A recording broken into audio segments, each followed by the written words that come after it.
What's up, guys? Nothing much. What's up with you? Oh, DMing, living. I'm a So, chicken. you chicken. Jesus. All right. Welcome back to episode 2 of Heroes of Delta-Zeta. My name is Matt. I am the DM of this show, and I am here today, right now, with not as large as a selection of group, but, understandably so. It is kind of like a long thingy. Well, what's it? You're the most important people. Duh. Yes, of course. Of course. Um, yeah, a lot of people, the weekend, people want to get out, so it's just gonna be these two lovelies right now, which is fine. It's just how we roll. D&D reference, get it out, jeez. We have, oh God, forgive me. Lily, you play Lauren, and Twitch, you play Carmen. Yeah. Yeah. Awesome. Okay, I so almost thought you forgot my name for a moment. I was like, Lord have mercy. I will listen, surely freaking take your kneecaps you if you don't forgot my know, name. no, my kneecaps. Um, Yeah. Take me seriously, bro. Yes. Sorry, Tori's just texting me. She's saying she's not gonna make it because she feels icky. Um, but real quick recap. Before we get into the actual recap. Completely improv. All choices matter. Um, every action has its consequence. What you do does actually affect whatever happens. There's going to be another mechanic, but I'll wait until next episode to explain that a little bit more when everyone is more present. So, without further ado, let me just take a nice cold, delicious sip of my water. Hydrate. Mm-hmm. Water. Mm. Yes, I have. Listen, just because my camera's off, Mm-hmm. I have my delicious Mhm. Nestle Splash water with me, guys. Please believe me. I'm actually hydrating. I'm sorry. I had to do it. I know. Listen. I Okay. wanted to be sus because you were Don't. sus earlier. All right. All right. Last time on Heroes of Delta Zeta. Last time we were here, we met our wonderful heroes. Why did I start with her first? MILF, Adrian, Lauren, Fred, and Carmen. A group of thugs called the Sandillions harassed the group in the park while MILF just wanted Bulba, and Adrian absolutely destroyed the sack of one of the muggers, and Fred knocked out some other guy.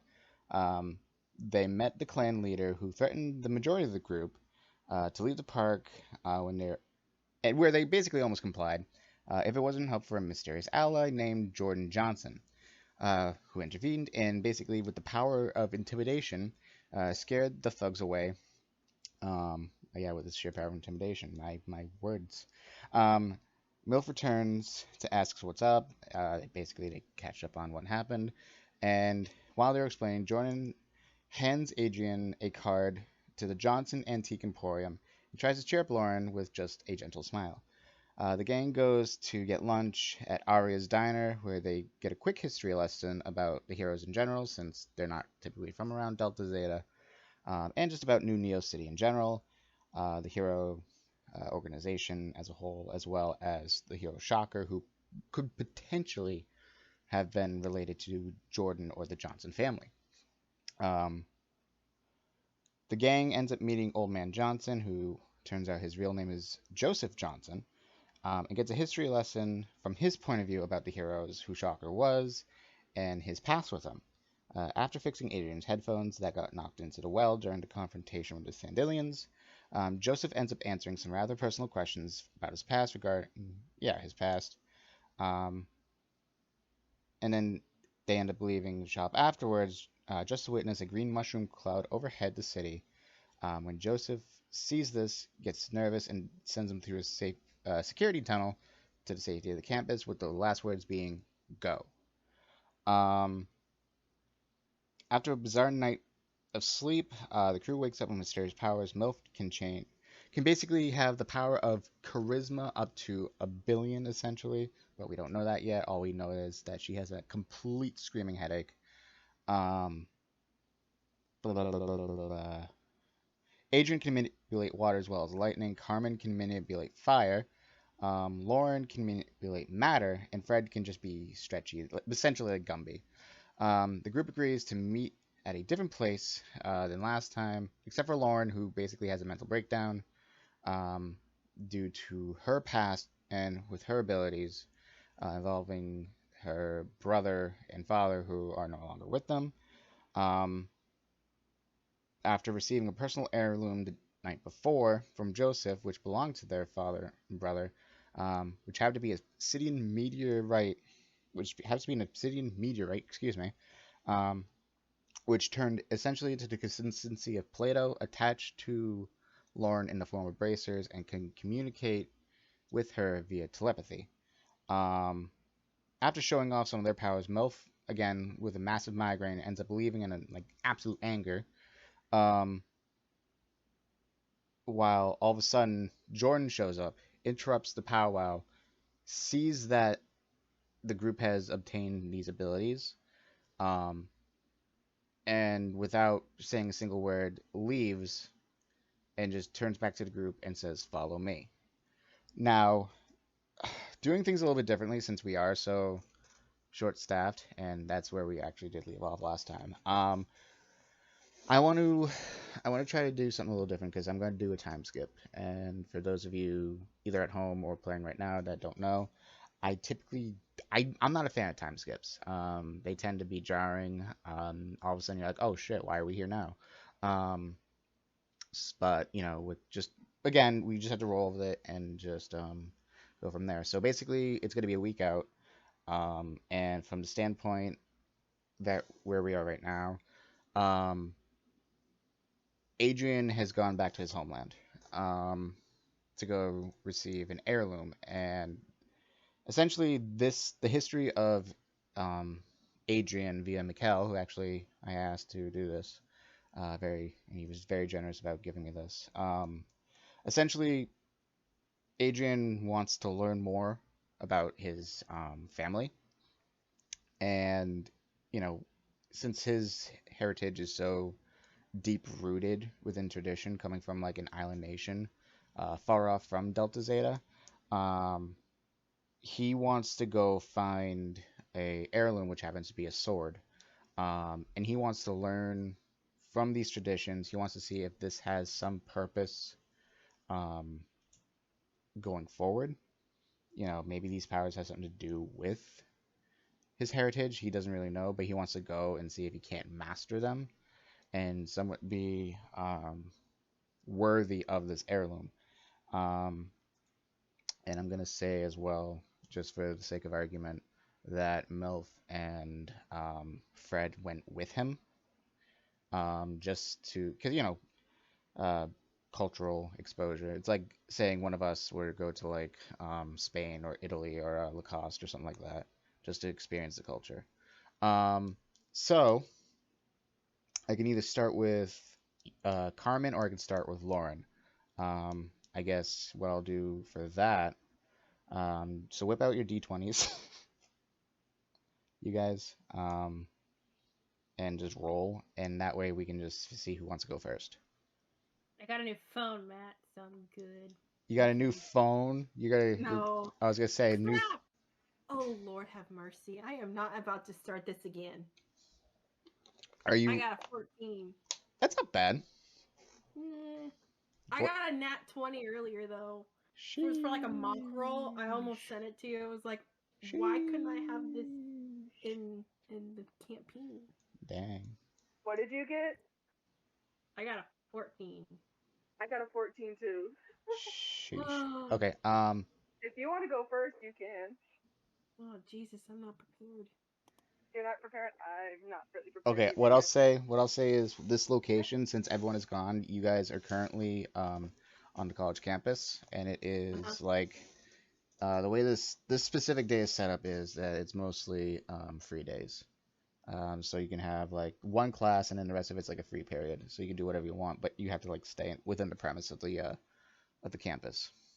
Okay, so are we in class now or are we after class? No, this is after the class, but you're during like that free period. So essentially, how I Okay. explained it last time is like you can do basically whatever you want during the free periods. You can go to like lunch, you can do study hall, you can do any other class that you might have an interest in.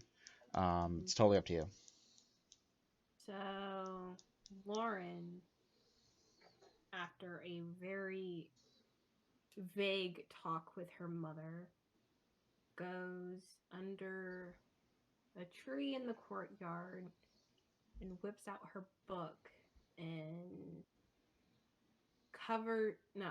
So she goes to the courtyard and she has the small spell book that gives her information about her deceased relatives that she can still hear in her head, but she hides it in her sketchbook.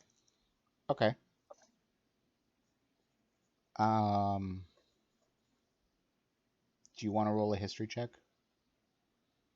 What would that count for? Well, you want to.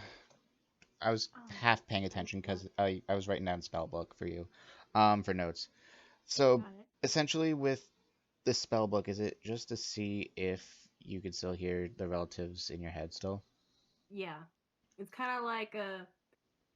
I don't want to take it from Star Wars, but each relative documented their. I don't want to do that. It's just like It's like a regular journal. spell book. It's like Yeah, it's a yeah. journal. So it's yeah.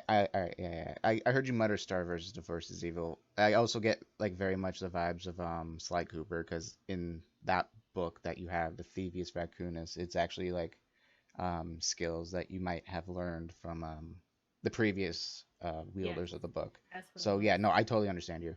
Um, Okay, cool. so what I'll have you do is I'll have you roll a history check just to see if you can decipher any of it, as well as if you can hear your relatives in your head.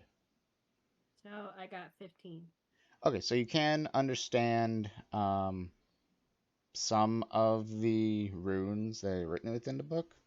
Mm-hmm. I'll say what you can do is it's I don't want to say basic, but you have a very firm grasp of basics on how to use your powers, as well as the only way I can think of it is like the water bending scrolls.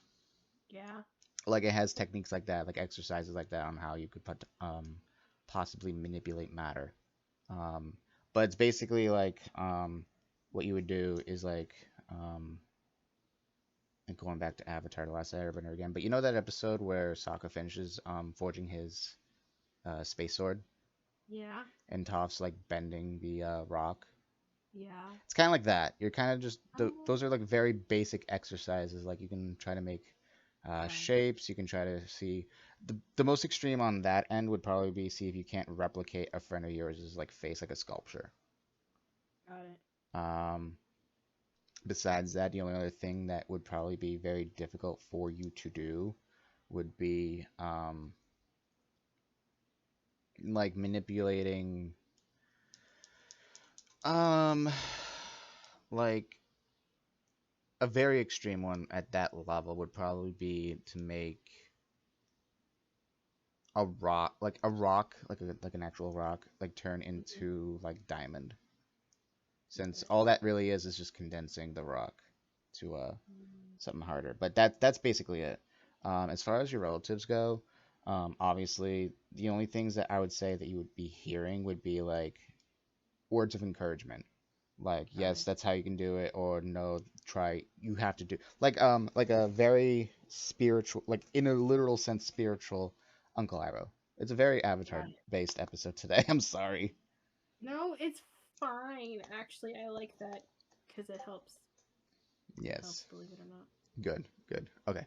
So basically that's all it is, and basically your relatives in your head, and all it Got would be at this point is still your father and your brother.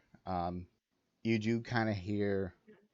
like very like if you're going through a tunnel, it's like at he at, it Mm, of like a third voice, but you can't really decipher it yet since it's so like in and out. got it. So okay, I'll come back to you for a second, Lily. Twitch, what do you do? Yeah. So, so this is just like a no school or just free period? Free periods. So you Okay. have the way I can put it is like you had one class already, and then you have four other periods for free time, which is essentially like Mhm. um, essentially it's like the equivalent of like midterms or finals. Okay. So Sorry, I was doing something while you were explaining. oh, I you're wasn't fine. really paying You're fine. attention. So yeah, essentially you have like essentially you have the rest of the day to do like free periods, but per the campus rules, you have to stay on the campus until the day ends. So you have four more Oh. classes, Um. Hmm. and What would Carmen do? well, like I said, the free periods can consist of either like doing like a lunch or like a study, or you can actually do any other class that you might find interesting. Mm, I think Carmen would probably just go to the library and hang out for a while, just getting lost in books. Okay, so is there any book in particular that you pick up? Mm, the school, like, it's not a hero school. It's just like a normal school. Yeah. Yeah. But there are history books involving heroes. And if you want to read that, I'm gonna have to make you roll a history check as well. Yeah. Is there? Uh. Hmm. Well, since we kept talking about the Sandalians, I mean, I want to see if maybe there's any stuff in like the books that mention them or So, anywhere, maybe. so what you can do, I'll have like, well, I'm not gonna have you roll. I'll just tell you. Um, Mhm. there's more than just books. There's actually like computers and all that. So if you Mhm. want, you can Just look up look the it up sand. on the internet. Yeah, you can Yeah. look. Yeah, you can look it up on the internet. Um, for that, oh, God, I don't know. I don't have Mikkel to ask this for. Um, No. God, the shame, bell of shame. I want shame bells in the chat. Just kidding. Don't do that. For Um, you or for her? no, for me. For both. For both. You said you were Yes, because prepared. I I stinky. love Listen, I that. I stink. love that. Look, I'll call myself out. I don't care. I'll say make a investigation check. Okay. See if you can't find Oh anything. my god. Well, I got an 18. Ooh, okay. So essentially what you find, you do find the history of the Sandalians themselves. I don't remember we talked about this before. Yes, we did with Arya. Um, essentially everything that Arya told you the week prior, before meeting Old Man Joseph about Mhm. when they came in and all that stuff, that stays true. So that hasn't changed. It doesn't mention anything about the one-eyed man though, which we can safely assume is the clan leader that you guys had a conflict with. But it also does mention the Sandalians being at the gang. It does mention the gang war in the other sector. I believe I don't remember what this sector was, but it was a separate sector than Delta Zeta. I don't remember. It was Greek letters, and I'm not There, good with yeah, Greek letters. yeah. Listen, there's less letters than our alphabet. They're all weird. They're hard to say sometimes. I fight me. I'm sorry if you No, have I'm Greek agreeing with you. It sucks. heritage. But essentially, you could see that it was the Sandilians versus the a more aquatic tribe. And I say tribe, I mean it's literally um like the the sector itself is the best way I can describe it, it's like Venice. So there's literally like canals and boats and all that. It's not Mhm. like a coastal sector like where Mikkel or Adrian, excuse me, grew up on. Um, but I don't remember. Um, but this specific second gang does not have a name that you can find anywhere.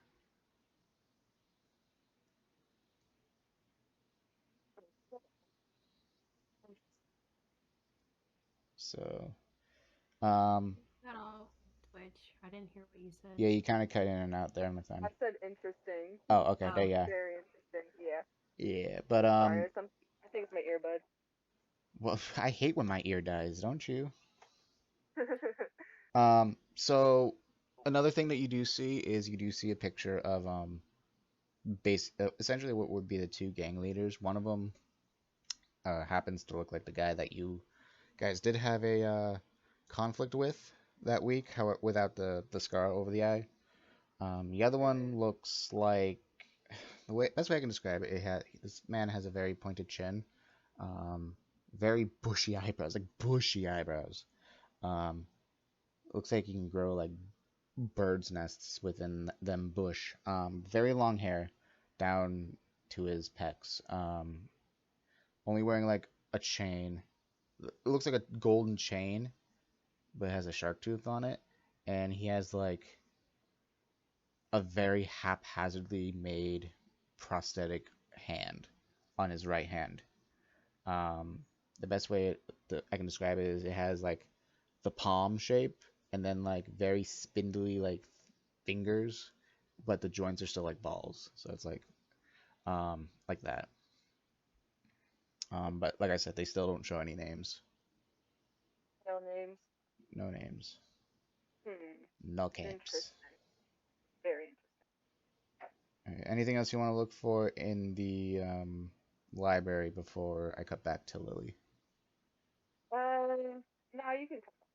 Okay, so Lily, as you're quote unquote doodling, Hmm. um, you do happen to notice this student you've never really seen before, or at least that you've really noticed. The university itself is fairly large, so it's very possible that you just never noticed him before.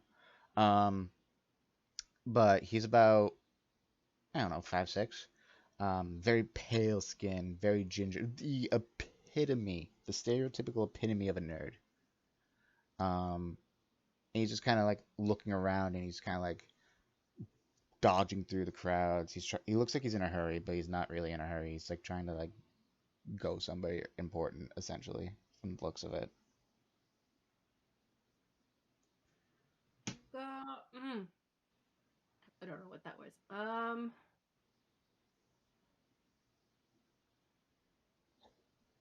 So I immediately want to go over to him, but I don't because I'm alone and I'm not used to meeting new people without MILF And Milf or is gone. Fred around. Okay, so do you want to see if you can't find Carmen? Yes, I want to find Carmen. Okay, so you go find Carmen. So you go into the library. It took you like maybe like 2 minutes to look around to find out where everything is. You are fairly familiar with the library, I would assume. Um, Mm-hmm. so you do happen to find, after looking through like, quickly like looking around, um, each aisle, you like, kind of at a speed walk, you do come across the computers and you do find Carmen sitting at the desk. Okay. I walk up to Carmen and I look over her shoulder and I look at what she's reading and I kind of say hi with a gentle tap on her shoulder to let her know that I did not frighten her, and then I ask what she's doing.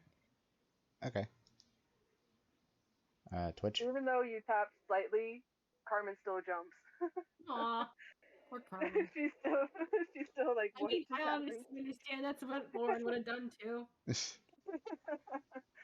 um, I look at her as like, I'm just looking up information on that gang that we saw the other day, or was it week? Week. How far did we go? I week. Okay, A yeah. week, yes. Week, okay, Okay, a week ago. Have you found anything? not much. Like not much at all. It's just pictures and not really any names. It's kind of a dead end. Hmm. Do you Yeah, think Jordan might know? Just offhanded he question. might. I mean, wasn't Hmm. he there? He was there, right? Yeah, he was actually, but I don't Maybe think he he would know did something. anything. Yeah, he might Yeah. know. Um, but on the offhand, there was this boy that I saw when I was outside, and I have air quotes doodling, Mhm. and then my eyes kind of look off to my bag that I imagine I set my bag down next to me as I sat next to her. My eyes like just trail off to my bag.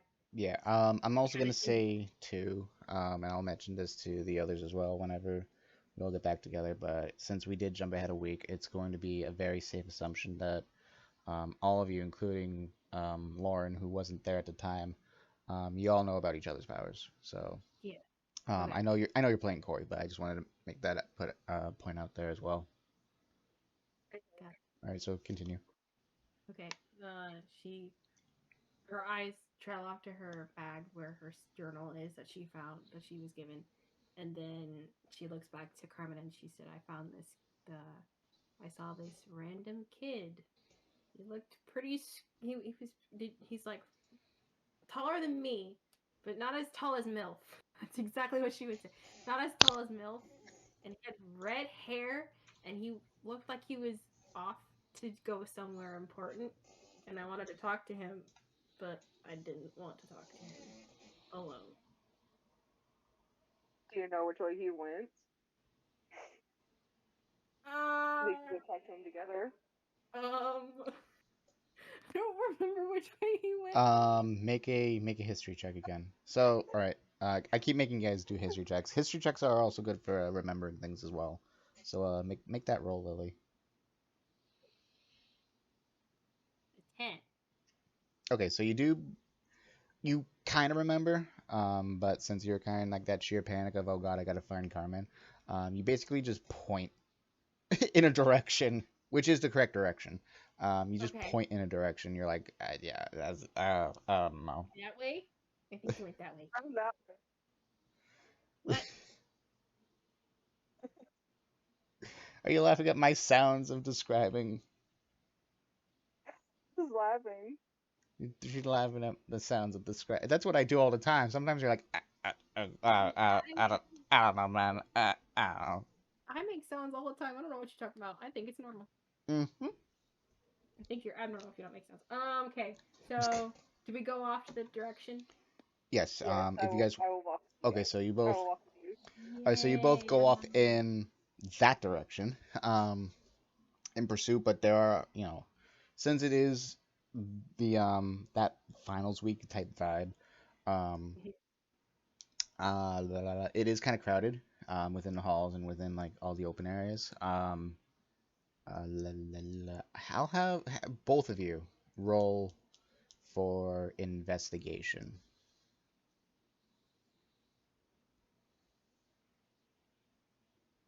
17. I got 25.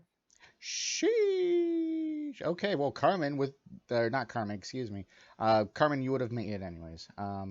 So Lauren, with your laser-like, eagle-like, um, vision, as well as the help from your voices, Mhm. um, you basically you're looking around. You kind of have like that idea, and all of a sudden you just hear on your right, and you just immediately whip your head around, and you're staring inside like the science room, Mm. um, and you Oh, and poor you see the Panda. kid like look like with beakers, kind of like pouring stuff in to a bigger Mhm. beaker. Mhm. Um, and he kind of looks up. He sees both of you just kind of like staring at him. He kind of like looks around nervously, scoops up all of his supplies, which, by the way, is a very dangerous thing to do, if you don't know what the chemicals are, and just kind of like turns around and just like speed walks out of sight. To be your friend. Oh no, I wouldn't do that. No, yeah, I wouldn't. I would do that. So I would do that exact same thing. But you can't see right now. But I have my hand held out in the direction where he's at, and I just go, no. All I can think of is, baby, come back. Yes, basically. Okay, so I want to go and follow him. okay, Carmen, do I you will follow? follow right behind. Okay. I feel Yeah. like Yay! I'm just gonna assume that Carmen's just gonna be with you all the time. Is that gonna be a good? Yeah. Okay. That's safe to assume. Okay, that's safe. Okay. So you enter the science room and no one's in there. Darn. Did he? Did he just? Okay, so no one's in the science room, right? Mm-hmm. Okay, I look at Carmen and I nonchalantly say, "Well, I still have my voice very lowered because I'm Yeah, you still don't. very calm." Yeah. Do you think he has powers like us because he disappeared? Maybe he got caught up in that green smoke or whatever it was. The green There's poof. green Or smoke. there's a hidden passageway like there was in the library. Was it green smoke or was it like just a shockwave? I don't remember. There it was both. There was both. Oh, Okay. Yeah. So do you want to look Or for a maybe there's a secret secret passageway. passageway like there was in the library when we got back. Was No, that it it? Ooh, I was want to look for oh that. no, I oh think wait, it was entering in the library again. Yeah, yeah, when we came From back from the Joseph's antique shop. God, you're remembering yeah. more than I am, Jesus. Yes, okay, yeah, that's correct. It's been 2 weeks, Matt. It's fine. I know. Listen, Yeah, it's been a 2 weeks. lot can It's happen okay. in 2 weeks. Clearly, a lot can happen in 1 week in this campaign. Cha cha. Okay, so roll again for investigation. Okay. Darn it! I see nothing. I got a 6. Jesus. I got 11. Okay. You know what? I'll say combined, you'll pass because you're both working together. Um, After several minutes of searching and couple of odd glances from like the passerbys, you Oh, do great. manage to find scuffs on the floor in front of a bookshelf. Ooh. So the way that the room is set up is you walk into the hall to your right. It's kind of like a cabinet and then a wall. To your left is like a way longer, I'm relatively saying way longer, um, you know, area where you can fit the tables and all that shit. Um, Mm. Heading towards the back wall, there's like cabinets and there's science supplies. There's cabinets where you can do like vacuum experiments. Very high end stuff, I must add, especially for like a very shitty sector of the city. Mm-hmm. Um, and then the bookshelf on the very far end of the room, where it's obviously out of sight, is the one that you notice that has the scuffs on the floor. That looks like it should not have moved. Um, so what do you guys do? Carmen will walk over to it and like try to find the switch. Okay, I'm gonna have you roll investigation again. Okay. If that doesn't work, I'll give you another option. I got a 7. Okay, that's not gonna be enough to like find a switch. You kind of look and you just get bored because of all the names. And by all the Oh, names, Too sciencey. I don't I want to mean deal with that. the very first book you read, you're just like, ugh, and just give up. Uh, Um, it's basically the principle. second, It is the essential principles of thermodynamics and quantum physics. oh Jesus! I would. yeah, I would just turn away. Yeah, that's the very first book title, and you're just like, nope. So, okay, make a strength check. Me? Yes.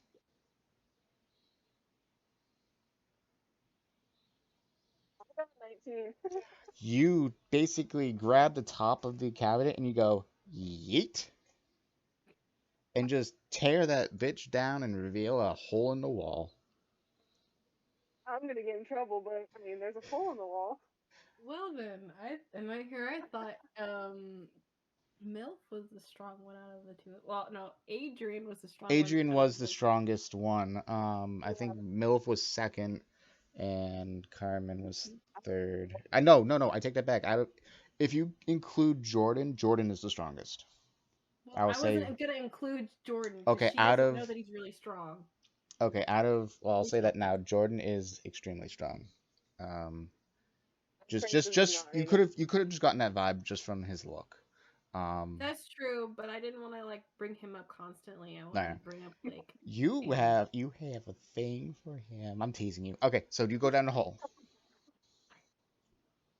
I will steal your kneecaps. Do you want to go down the hole before you steal my kneecaps?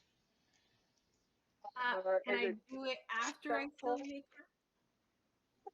You could steal one, How and about then we do both? you could steal one now, and then I'll have you steal the other one later. Okay, deal. Fine. Okay, so go down the hole. I go down the pole. Okay, cool. Yeah. Here you go. Here's a kneecap. Yoink. I'm Just sorry for yoinks all. all the way I'm down. sorry. I'm sorry for all those who heard my slurping noise that I made. You almost made me spit water. I already sorted. It's fine. Good thing I wasn't drinking water. Okay. All right. So you go down a couple of flights of stairs. It is quite a descent. Um, And do you guys want to talk about anything like off the cuff, or do you want to just keep going? How are your powers coming through? Since we're all alone in this long I'm hallway. I'm assuming it's dark, so I probably just have a light source in my hands if it's dark down the hallway. Yeah, it is. So It is a basically, like a Iroh and Aang Basically situation. like a They were in a firebender. tunnel. Yeah. yeah, Yeah, actually, exactly. yeah. It all Exactly comes back like to that. Avatar. Why does Avatar keep coming up? I don't know, man. Listen. The The easiest It's one. meant to be. Honestly, Twitch. When you said fire, I was like, "Ooh, firebender." Exactly what I was thinking when look I wanted my since powers. since Braving the Elements came out, not sponsored or sponsored, I that it's been nothing but Avatar for me lately, so I totally feel. Okay, so you're going down, and Lauren just asks, so how your powers are coming. I'll say just for the Say continuity's good. sake, um, Yeah.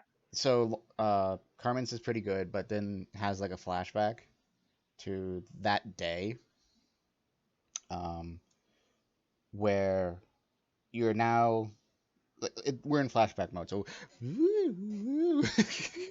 um, so you're now entering in the Johnson Antique Emporium, and what ends up happening is old man Joseph walks to the safe that you guys escaped from.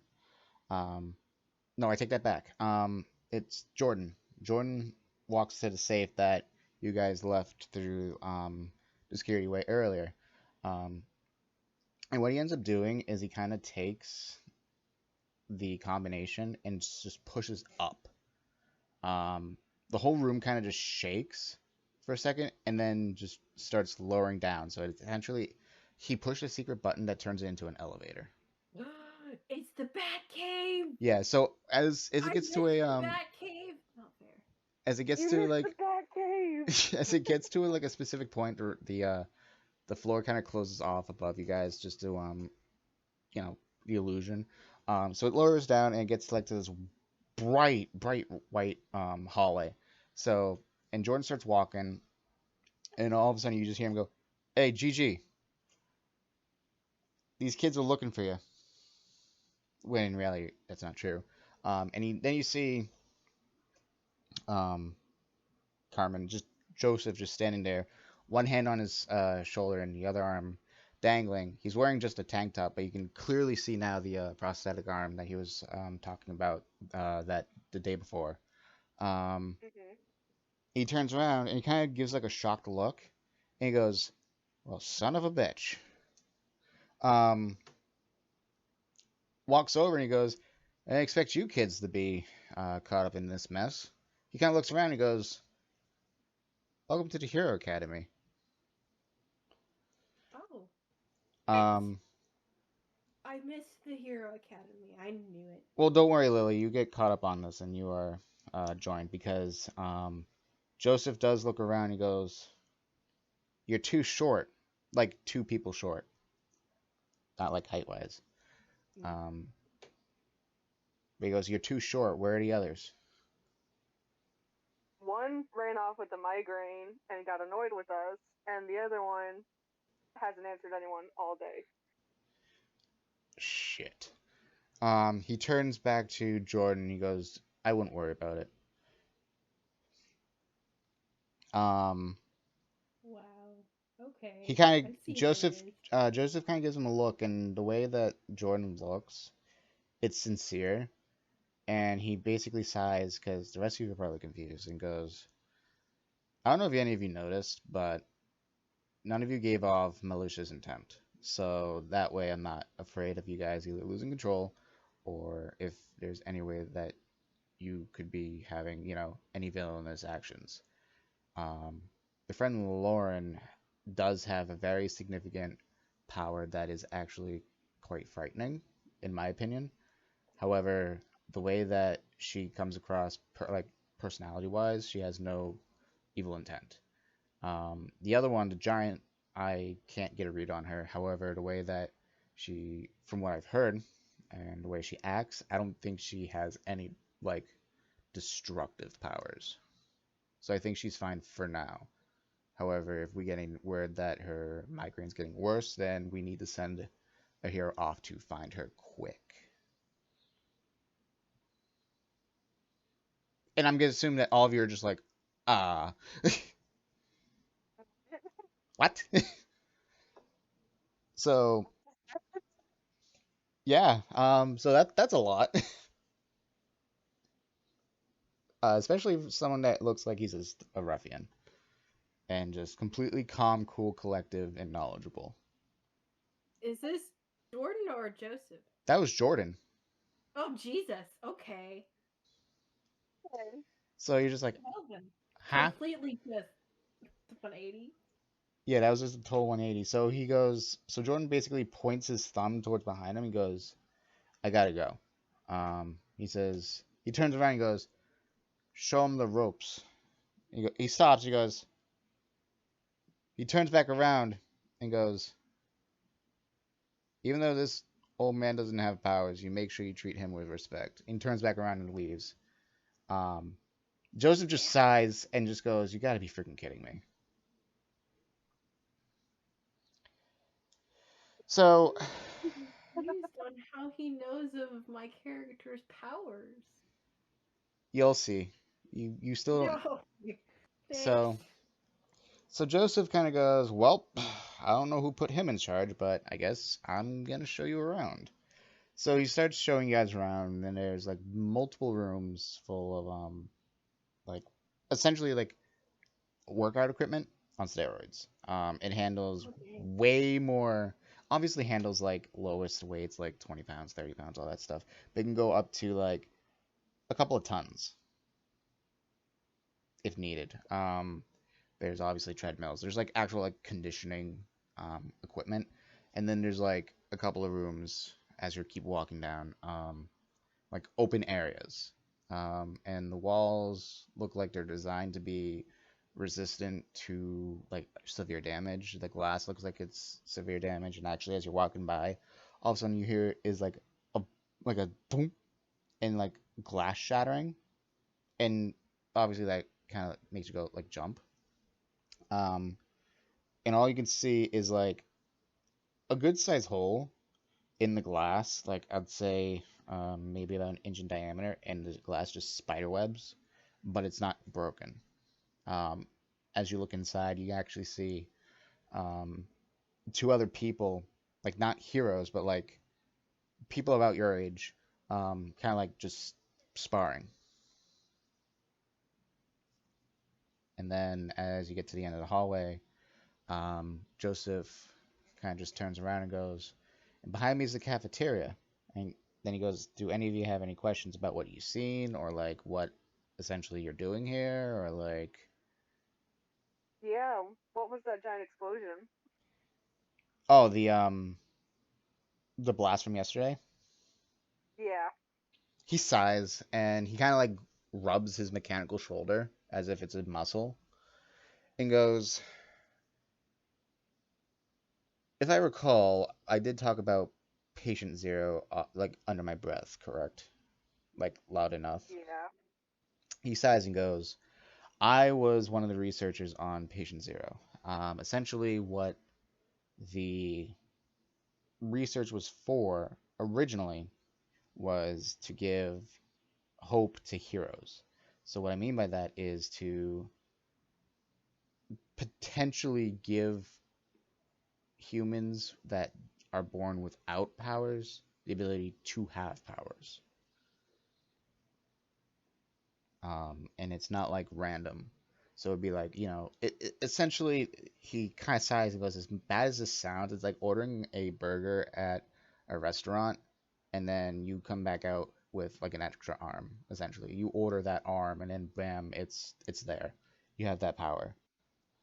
Um, he said, however, um, 10 years ago, my research was stolen.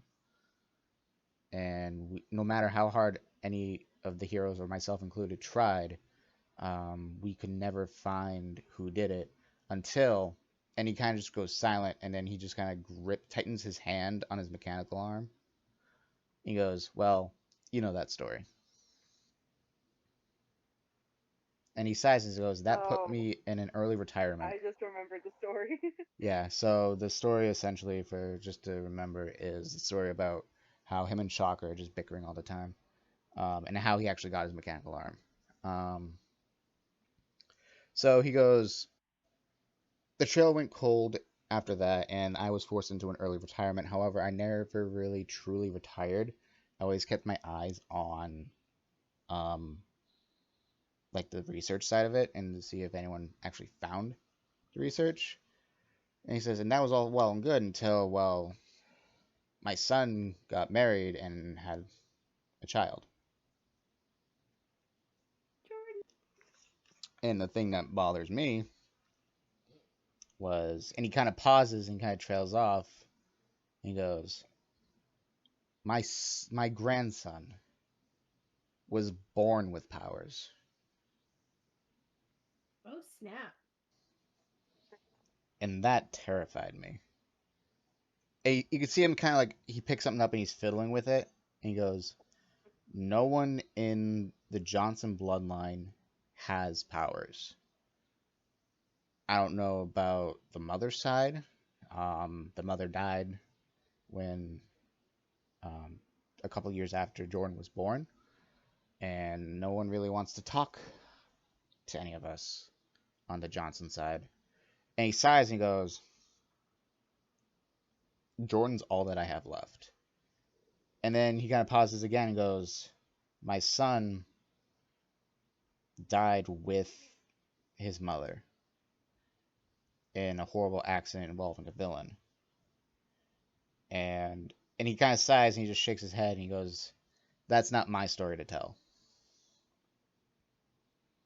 So he kind of like stands up straight now because he's been leaning on something, puts down whatever he had and goes, he kind of pauses and he goes, that's more of his story. That's more of Jordan's story. And I don't want to tell something that isn't mine.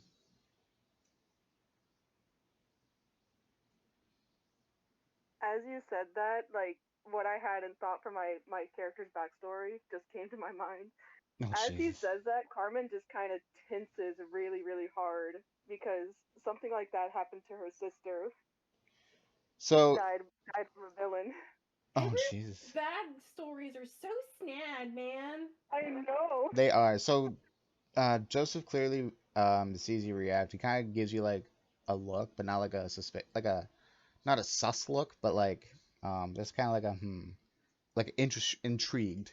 Um, so he goes, "You're free to roam around, but what I'd like for you to do, since I am technically in charge of this small division, totally not certified by any division whatsoever, um, is after school whenever you can, just to come here and practice every single day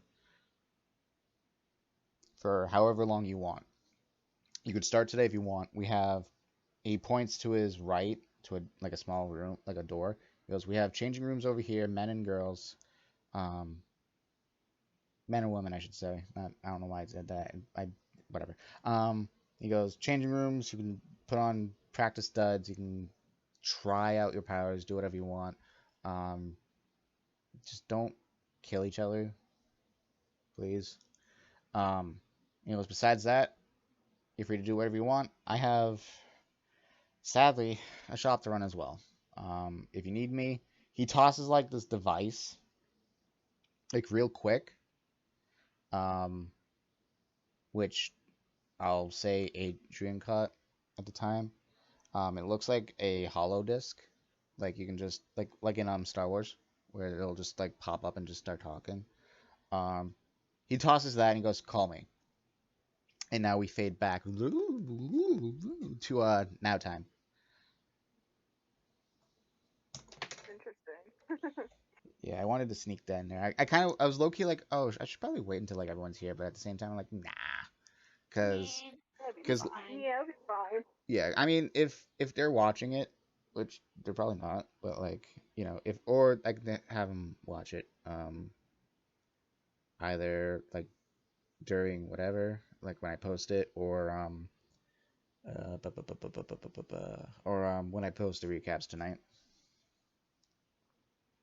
But anyways, Mhm. you're descending stairs.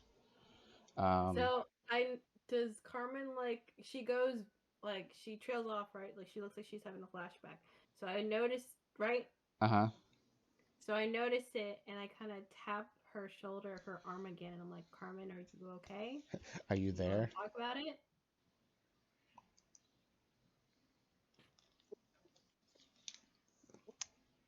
Which you glitched out. Twitch, your ear died again. Did I? Shit. Yeah, hang on, I hear you She now. knows about the school and everything, right? Can you hear me now? Yes, I hear you good. Do I know I about mean, we school? told her about that. Yeah, we told her about that, right? All of that other stuff. Yeah, no, after Yeah. as soon as you guys were done training, I'll say, um, Hmm. obviously come up. I'll say you guys finally heard from um Lauren and Milf at some point in time, between now and then. And you guys explained everything. Okay. So I have one question though. Does she know about my powers entirely? Because I don't think Lauren would tell anyone No, about as far as what powers is concerned, all that anyone would know is the bare minimum of what you can do. No Okay. one knows the history. So okay. Got it. Yeah, I doubt anyone would know. Yeah, no. So all they know is, oh, I just can manipulate matter. That's all they know. Okay. Um then I retract my statement. I still pat her arm and I kind of I Earth to pat her Carmen. arm gently and then I look over and I say, "Are you thinking about the first day at the academy, at the hero school?" Yeah, yeah. That's all she says. Mm. Uh, Well Because then, also in her mind, she realizes that like she remembers that, and then her mind just immediately goes back to her sister. oof. do you want to talk Yeah. about it? No, I'm still working on that. Not yet. Okay, Not so not yet. I'm here for you wherever, whatever you need. I understand. And then I have like a similar face, kind of like goes cross a similar expression crosses my face as I think of the conversation with my mother. there you go. So do you want to? We can do that a little bit as well if you would like, because I'll say you guys are still descending the stairs. If you want to do if you want to do like what the conversation was about, or you just want to say, oh, I was just talking to my mother, and then just to calm Um, down. so I'm just gonna do that whole part. Okay. She won't say it, kind of like back forwards, like she's freaking out in her room, and she hears her father and her brother in her head, and they're telling her calm down, and she can't physically calm down yet. Her brain's telling her to calm down, but she can't. And then her brother just instantly says, "Call mom." So as she goes over, she picks up her phone to call her mom. She waits for the phone to ring, ring, ring, ring, and on the third ring, it picks up. And her mom instantly starts saying, "What's up? Why are you calling me? Are you okay? Did you get in a crash? Did you get in a car accident? Are you at the hospital?" Instant worry mode. Mom This mode. kind of calms her down a bit. She kind of gets a laugh out of it. And that's when she starts to realize that I have powers now and I can't fully tell my mother. So she calms her mother down by saying, "I'm fine, mom. Um, I just woke up a little funny." And her mom instantly grows a bit skeptical. And over the phone, she could hear apprehension in her tone and kind of questions, "Okay, funny how?" Not funny, And haha. um, I'm sorry, that joke. Go it's on. fine. Lauren instantly grows quiet as she looks at the bracelet on her left hand and she kind of asks, "Should I tell her everything or should I keep you guys a secret?" Ooh. Okay, so you hear there's hesitation. and you get a split decision. You literally get a yes and a no at the same time. So who said no and who said yes? Your dad said no. Your brother said yes. She listens to her dad. Okay. Well, actually, I should say before you do answer, you get the yes no at the same time. Mm-hmm. Like a 1 second pause, and then you hear your brother say, "Tell enough. Okay. She will So I nod understand." to no one. No, I nod to no one in particular, and then I say, "Well, I woke up and my cat was a bed." Your bed was a cat. Yes, my yeah. What? Close enough. Okay, so I'll say, am I gonna do your mother's reactions too, or are you just gonna do your mother's You reactions as can well? if you want. Okay, so I'll say that. So after you said my bed turned into a cat, it's silent, and then your mother goes, "Do you have them?" No, She I you don't have them in my head. I just have the powers. no, not that. Oh, Well, then yes. okay, so it's silent again, and she kind of gives like a little heh, but it kind of sounded like she was trying to not to tear up as well. Um, Mm. and then she goes, "How much do you know about that day?" I just know that they didn't come home. Okay, so she's rubbing you on the other side of the line. If you were to like see it visually, she's rubbing like a necklace, like Mm. assuming like it's an anniversary gift or something like that. Mm. Um, and then she goes, "Your father and your brother always had this pact before when they when your father realized that your brother had the same powers he did, they made a pact together since they always went to go fight crimes together back in the day.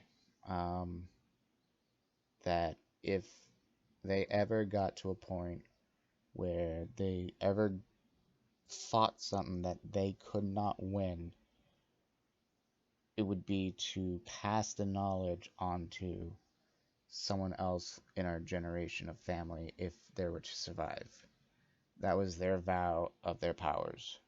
So what they ended up doing was, I don't know if you know the incident at the time. We tend to keep anything hero related quiet here, anyways. But and she kind of, you can hear her kind of starting to choke up again. Um, she said there was a villain um around, and she says this day, and it kind of clicks with you because it sounds like it's around the same time. Um, since you just got back the night prior about Shocker and Joseph, Mm-hmm. um, it was that same day that the that Joseph got trapped in the rubble and got his arm crushed. Mm. So it was that same day Got it. that they fought something that they could not beat, and they ended up um, grabbing onto each other by the arms, right arm and right arm, and they turned themselves into a mass and eventually into a obsidian meteorite that Shocker ended up finding, realizing what happened since he kind of knew too, since they fought crime a lot together, um, and ended up putting them in the box. Um, I didn't want it, clearly. At the time, I was just too distraught. So, Shocker said he would find somebody that would take care of it until the time was right. And he kind of started to like, some sobs are starting to get out, like the, like as she's talking. Mm. Um, and then she goes, did they say anything to you? And then obviously since you're on the phone and you can hear him, um, you hear your brother say, "Don't tell her." And then your dad kind of is quiet. It's been quiet for a while and goes, "I agree. Not now." No, Mom. They haven't said anything. And then you just hear your brother go, "Hi, mom," um, which makes you chuckle a little bit. That's not noticeable at all. No, no, no, no. It's like a "Hi, mom." Yeah, but she doesn't hear it. Obviously, you're the only one that still hears it. Yeah. Um, but she doesn't know. Here you go. After you said that, and she goes, "Okay." Um, so it looks like it's time for you to take their place now and be a hero. Oh, Narts. I'm not ready to be a hero. No one's ever ready to be a hero. It's as long as you are comfortable with yourself, you can be with a group that understands you for you, then you can, and as long as someone believes in you, you can do anything in this world, powers or no powers. I believe you can be a hero, my child. Thanks, Mom. Now I gotta call my friends. Well, you should probably do that then, instead of worrying little old me. I'll always worry about you. And I shall Just always you and worry me. about you, my child. Okay. And And then after I speak goodbye with my mom, I yes, hang up. Be like, bye, Mom. Love you. And then hang up. And then, so I kind of take a step back and then I just talk to my father and brother. I try to get more of an understanding. So my first question would be, was all of that true?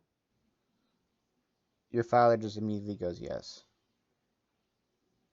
And then your brother says yes as well. And then you hear your father just go, though the memory is faint at this point, since it's been so long, you you weren't even born yet. Um, so you can kind of get a range of when this happened. Obviously, if it was during the time of Joseph being young, then yeah, it was quite a while ago. Um, he goes, obviously you weren't born yet, and it's been so long since I have any recollection of who the villain was. However, ever since your brother um, first got his powers, I told him that no matter what would happen, since these powers are so dangerous, that if anything were to happen, we would have to turn each other into something that is essentially useless to the average user. And then Yeah, your because brother, it's about the obsidian. yeah, and then your brother pipes in, so what's more useless than just a lump of obsidian? What is that?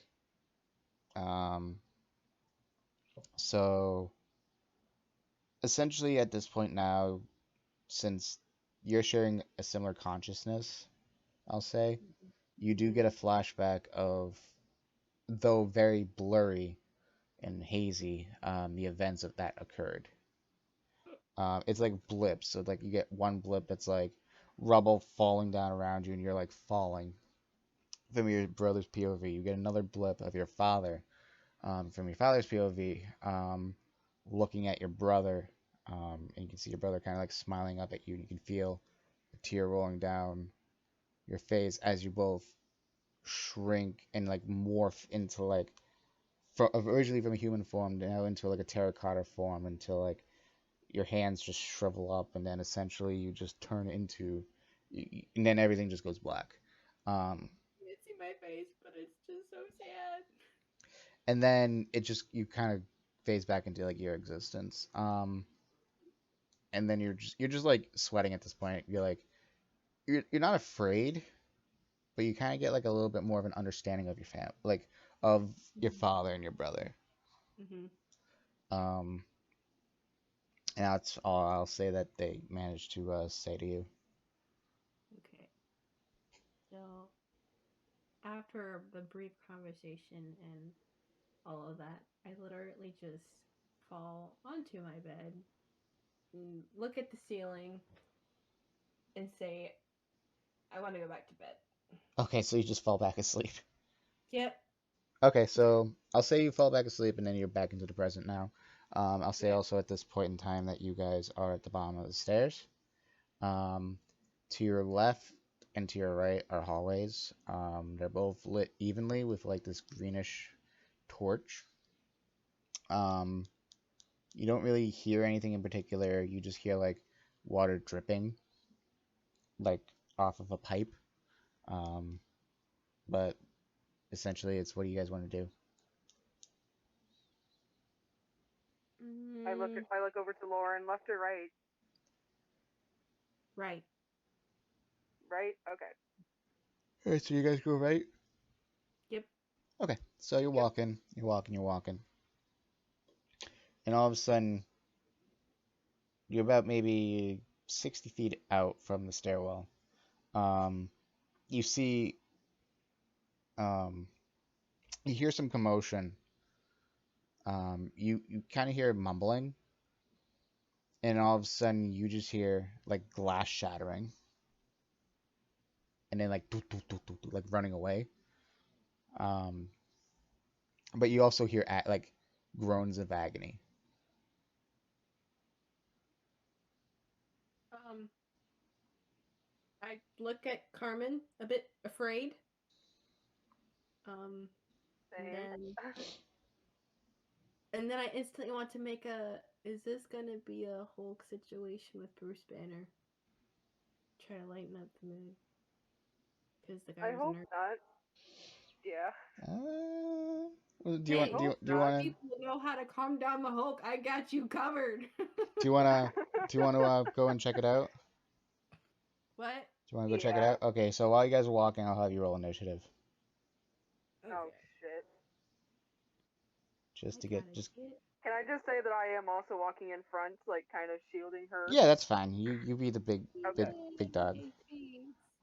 MILF isn't here, so I have to be the protective one. No.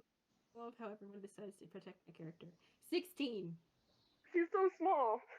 I know that's true. You're not Carmen. Okay, I got a 16 too. Oh shit. Okay. Sweet.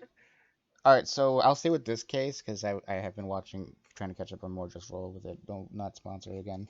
Um, I'll stay with this. If you guys want to do a combined attack, you can. So essentially, what that means is you guys will both take your turn at the same time, and you can do like you can attack at the same time. So whatever you guys roll, I'll just stack on top of it. Okay. So essentially, what you see is you see that nerd like standing there. He's covered in this like liquid. Um, he kind of like turns around and looks at you. He's shaking like really bad. Um, and you hear him go, "Help!" Um, did we bring our book bags with us? Yes. I think we did. Okay, so I instantly try to go into my book bag and try to take out a towel so I can just wipe the goop off of him. Okay. So you want to go and touch him and goop? Yes, well, the towel will touch him, not me, but yes. Okay. So as you go to wipe his arm, just because that's what I'm gonna assume you're gonna start with. Yes. So you go to his left arm and you like run your arm like the towel down his arm, and you can kind of see like it's stretching almost, and you kind of look away. You go to pull the towel back, and all of a sudden you just like see the slime coming off of him. You know, it's like scorching as you're pulling the towel back. It's quite nasty. Is he Ew. And okay? he I'm kind of. sees this, and you see in his face, he looks horrified. Oh, he was affected. Poor thing. So he's looking at you. He's kind of going. So he's starting to hyperventilate. Okay, So, Carmen. Wait, I already went, so I think it'd be Carmen's Yeah, it's turn. Carmen's turn. Okay. I look at him and be like, "Are you okay? What happened? And why did you run from us? And he goes, I, Calm he kind down. of like We're grabs not gonna his, hurt you." he grabs his throat with his left hand, the one that you just tried to wipe off, and he kind Mm-hmm. of like curls up like he's gonna slap someone, like backhand him really hard. So he does like the wind up motion, and he goes to like the backhand swing, but his arm just turns into this tentacle and lashes out um at you, Carmen. So I don't Oh, know I what. pissed off the nerd. Okay, so Why do I'm I gonna get say such Marco vibes from like the first freaking episode with the freaking tentacle arm? okay, I'm gonna say that missed you because that I rolled a 6. Yeah, Okay, you rolled a 6. so it just all of a sudden it's like a scorching arm like goes out and it just like just sheds off just a little bit of hair, just like he turns around and he starts running. No, wait, come back. So I'm guessing you guys are gonna chase after him. Mm-hmm. Okay, so I'll say this is a chase scene now. So while you guys are running after him, I'm not gonna count this as an action. So you guys can attack if you want to. And you can use your powers if you want to. Okay. So you said I can only like manipulate basic stuff, right? As of right now, yes. Um, can I manipulate the broken? No. Mono, ask. Can I manipulate the broken glass into like a shield to stop him from running? Kind of like a small shield? So like you want to manipulate the glass, so it's like a wall. Yes. Yeah, you can try that. Do I want you to roll though. Like roll a d10. I'll have you guys roll. If you want to do something crafty like that, I'll have you guys roll a d10 just to see how successful you are. Okay.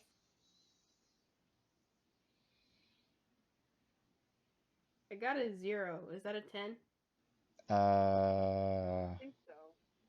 yes, I'll say that's a 10. So that's pretty damn successful. I think next time I'll just do a d12. It might be easier. You know what? Do that. Roll a d12. Of course, Matt. You're not gonna give me. Well, no, I'll give it to you. I'll give it to you. But it's just numbers are confusing. I got 7. Okay, so you make the shield like the wall. He kind of like he's backpedaling at this point. His goop arm is flailing, trying to like grab something. He wraps around a pipe and a pipe pulls down. All of a sudden, you can just see his feet like just grow, and you just see like these talons freaking sticking out of his shoes, and just trying to like dig into the dirt ground. This Um, child. I'm so and cute. he's like spinning around. He's panicking, so his panic is slowly turning into like feral instincts. Um, Poor and child. he's like against the wall right now, and he's still hyperventilating. Mm. Mm, okay. I'm assuming it's my turn. Yeah, it is your turn. Shit. Oh, okay. Is there any way that I could like try to talk to him to try to calm him down? I don't want to Um, fight him. oh, you could try. But the way Alright. but I gotta remind you again, he is hyperventilating. He is panicking. So it's gonna be if you're going to try persuasion, which you're gonna have to roll a persuasion check, which is a d20. You have to get pretty high. You have to get a pretty high roll for that. Yeah, probably would. Wait, what did you get? I'm gonna try anyway. Hopefully I get high. Okay. See. I got a 14. All right. Unfortunately, that is not high enough. That is a good roll Damn though. it. That is a good roll. So you're trying to calm him down, and he's looking around, and all of a sudden, I am sorry, he starts bashing his head like against the glass. Um. So Experiment on wrong. yeah, essentially. So he hits his head against the glass. He hits his head against the glass again. You see, blood actually starting to like drip down the um the wall, And all of a sudden, as he like reels back again for like a third time, he is back. He actually his back is arced now, like all the way back, and you can look at him. And you can see his eyes are like hollow, like he's like feral. And you just see like slowly growing out of his head a horn, and then he just full throttle slams his head against the glass, shatters. He jumps through, and he just takes off running again. Do we even want to continue to save this dude? Because I don't want to. No, my muscle's not here. I'm tiny. I could die. Here. Well, okay, So so we're like super new to our powers, and I'm gonna say yeah, this, just so you guys have like an idea, because this is an actual like, legitimate question that you have, and this is one of those yeah. things like your actions do have consequences. If you go after him, you could potentially stop him. How you stop him is up to you. However, if you don't stop him, you also have the potential threat of an experiment gone wrong being let loose in a college full of innocent bystanders. Dang it. Okay, there was also just a rhetorical question, but not really. Fine, we have. Crap. Now I gotta think of how to stop this dude because the glass thing didn't work. All right. I have an idea. I have an idea.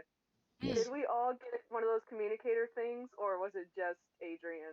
The hollow device. Everyone has one. Yeah. Can I pull mine out and be like, hey, we need help?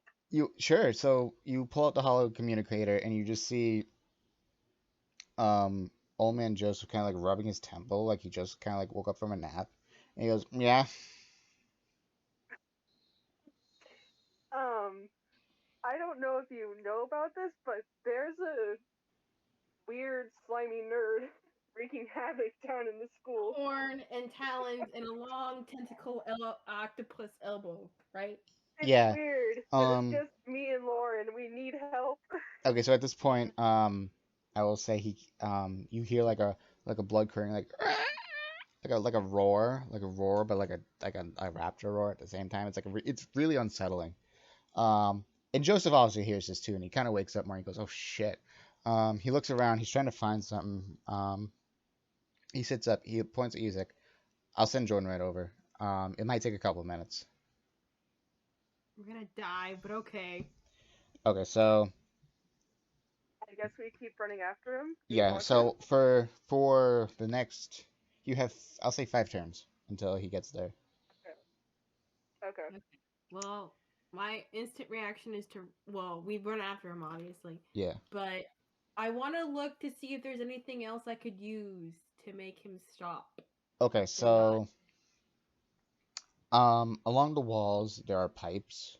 As you Mhm. notice that um when he was trying to grab and flail, there is still a pipe piece on the ground. It'll take a lot of energy out of you, but you could potentially, depending on how you roll for the D12, if you Mhm. can manipulate it or not. Okay, I want to manipulate it, but I don't know what I want to manipulate it into yet. If you want, I'll say whatever you roll, I'll say you It can like depends. D12. Just do a D12. Okay, I'll say depending on how successful you are, I'll say if you can like have it like a blob like at the ready. I got 12. Oh shit, not 12. Nice. Okay, so yeah, no, definitely you can manipulate the pipe. Okay, I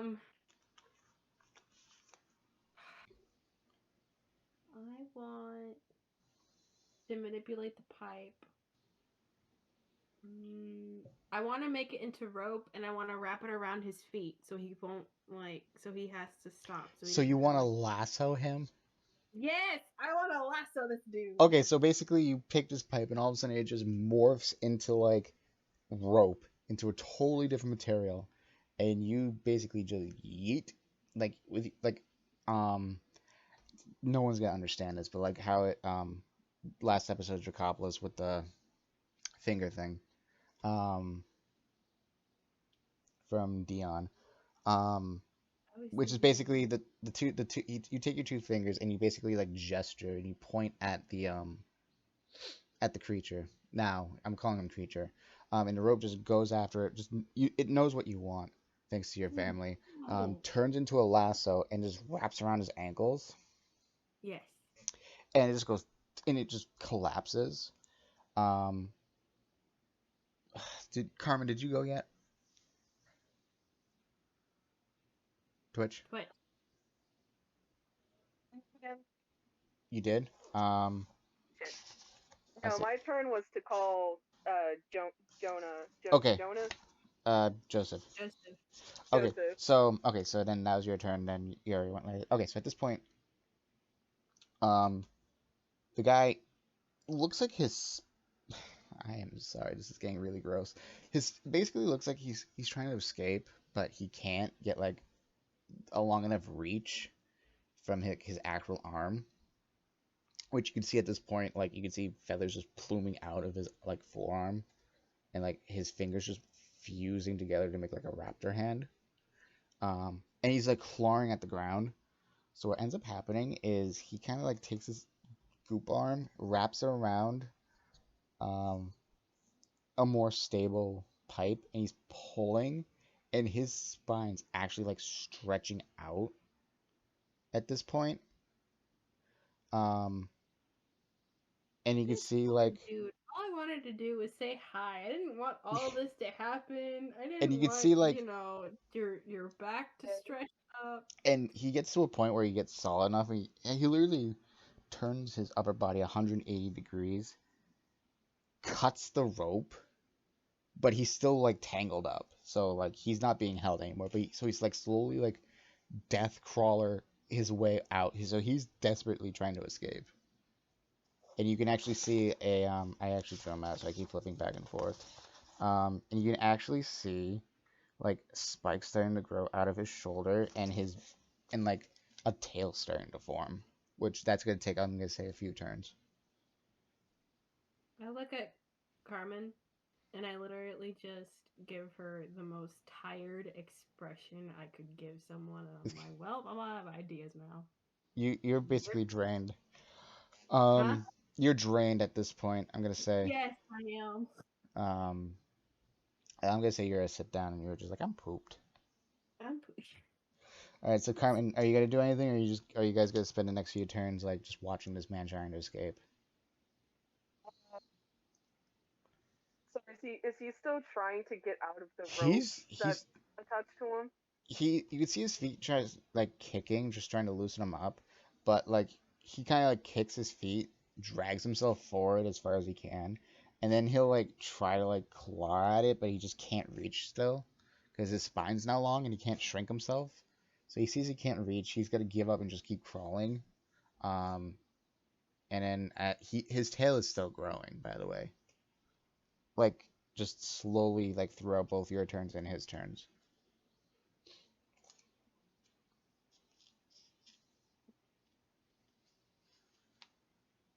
I'm wondering if maybe like create a wall of fire on the opposite side of him just to stop him from trying to continue forward so he doesn't get out.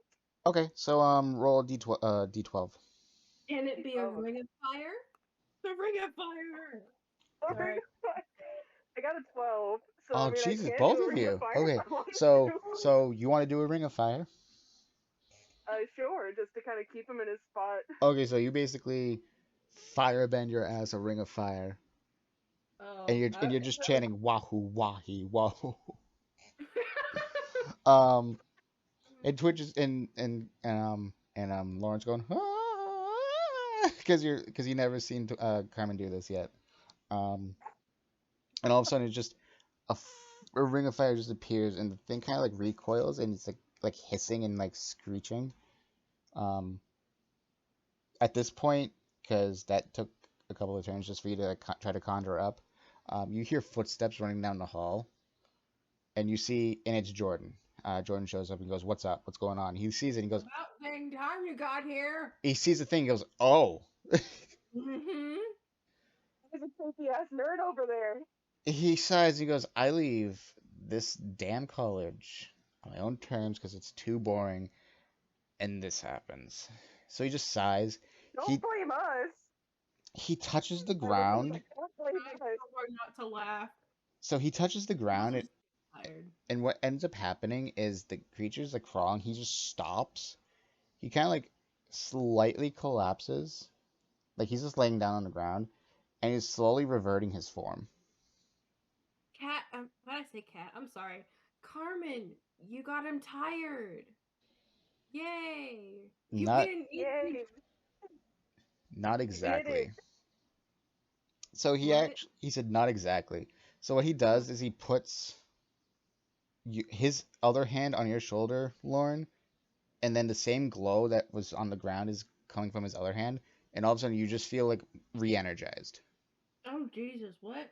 What are you doing? So he once and then after that he kind of like lowers his hand. He's more focused on the creature again, but essentially how you were feeling before, like extremely tired, you don't feel Uh-huh. that anymore.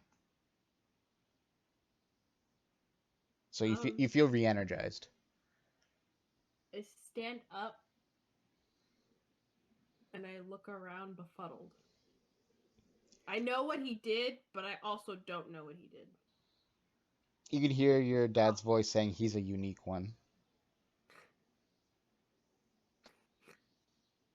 And then you hear your brother just go, I've never seen anyone do something like that before, ever. I agree. So I talk to them out loud, and I guess I don't know if they know that I hear my parent, my relative, but I say I agree. He is pretty Well, interesting. Jordan just kind of looks at you, like, kind of confused, and then he just notices the new jewelry, and he just kind of focuses his attention back on the creature. So, like, he's really focused on trying to stop this thing.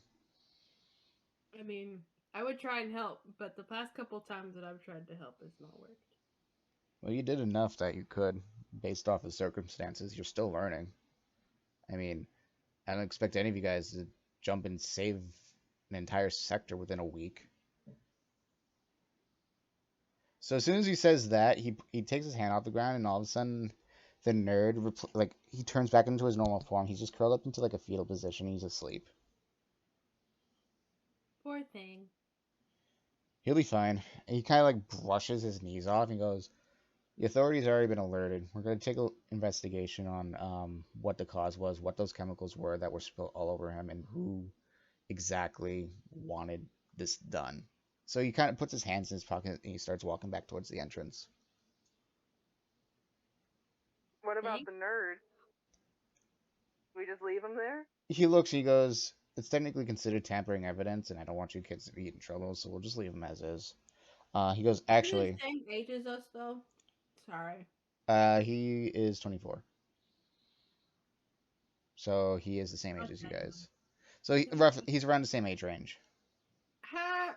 Kid calling someone a kid. Okay. So, wait, no, I'm right, 24. He's 24. I think he might be, he's one of the older ones. He goes, "Actually," so he puts his hand against the wall, the glow happens again, and all of a sudden you could just see like vines just like coming out of the ceiling and just kind of like wrapping around him like a cocoon. And then he takes his hand off and goes, "That should hold him." And he starts walking away again. So he's basically poison ivy.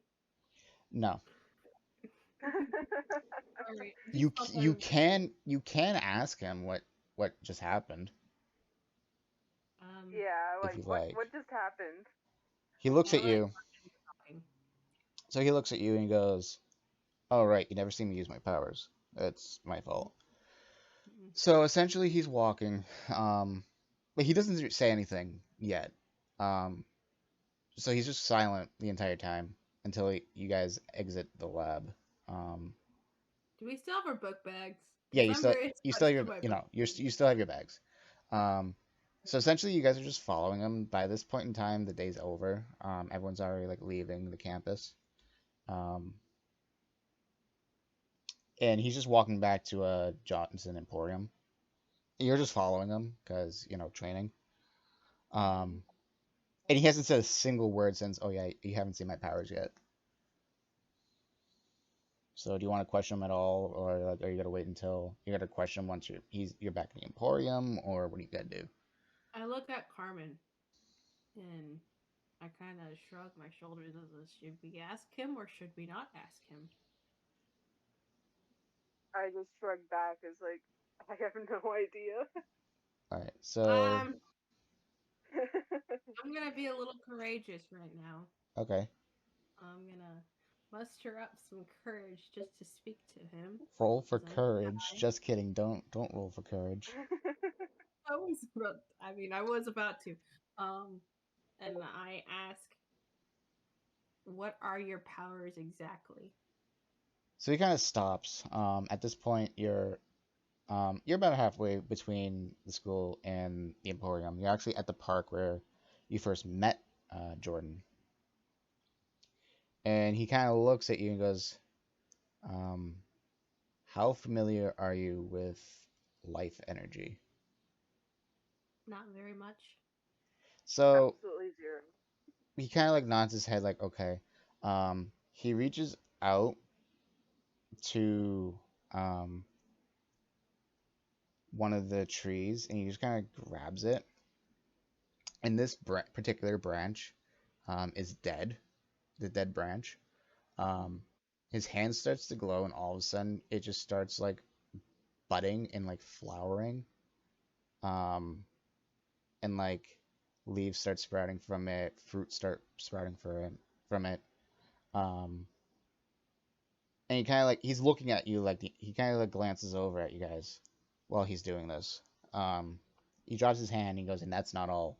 Um, he kneels down to two flowers. One of them's dead, one of them's alive. He lightly touches the alive one. His hand starts glowing. Um, and he touches the dead one, and his other hand starts glowing. And essentially, the one that's alive just starts dying, but the one that's dead starts turning alive. So essentially, it's like equivalent exchange. Oh, so back there you gave me some of his energy Yes. to calm him down and to help me. Yeah. So no, essentially, what ended up happening was he has his power. His power is life energy. Whatever you define life energy as is up to you. Um, Mhm. I see it as like a soul, and the soul burns, so he can technically his if he wanted to like hit somebody, he can have his hand like a burst of light with Mhm. fire to hit someone, but that's the extent of the fire. Um, Hmm. but as besides that, he can essentially cause things to rejuvenate, grow old, die, or be reborn again. He literally can control life, um, which is a very powerful ability. Um, which is probably why he never really talks about it. Um, so at that point, he stands up. He kind of puts his hand in his pocket and he turns around. And he starts walking back. Um, so essentially, his power is life energy. To answer Hmm. that, Mm. I stare at the flowers and I think of my brother and my father. I wonder what they know about it. What my dad? Well, no, didn't my dad say he didn't know anything about it? yeah, neither one of them are familiar with it. Your brother straight up says, "I never seen anyone do something like that." And your father goes, "I've never seen anyone do something like that." So you can kind of get a vibe of that his powers and your powers are very similar. You can Hmm. manipulate matter, and I can manipulate life, which is kind of the same thing. That's why you didn't want me. Okay, that makes sense now. Okay, sorry that I broke character for a moment. You're fine. Um, hmm. So I'll say that you guys are just walking back to the Emporium. We'll do mid roll right now if you guys want. So if you want to like get up, stretch, go pee, get snacks, real quick. I really just went to go get ice cream and I'm done now. Oh well. Okay, go do that. We'll be back in like a couple of minutes, so we'll do mid roll right now. So go do things. We'll be right back.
Hey y'all, it's just me, Matt, the DM, the guy who narrates all of the stuff, and the overall cool guy. I just want to say thank you so much for sticking around for part two of this campaign. It's actually a lot of fun. I'm having a good time with a bunch of my friends, even though half of them are actually out of town at the moment, which is totally fine. Just want to let you guys know that you can totally catch up again if you haven't watched the total campaign again, either on Twitch, the video will be saved, as well as YouTube, um, which is Mattception as well. Just look for a character that looks very similar to the one that you see on the profile picture right now.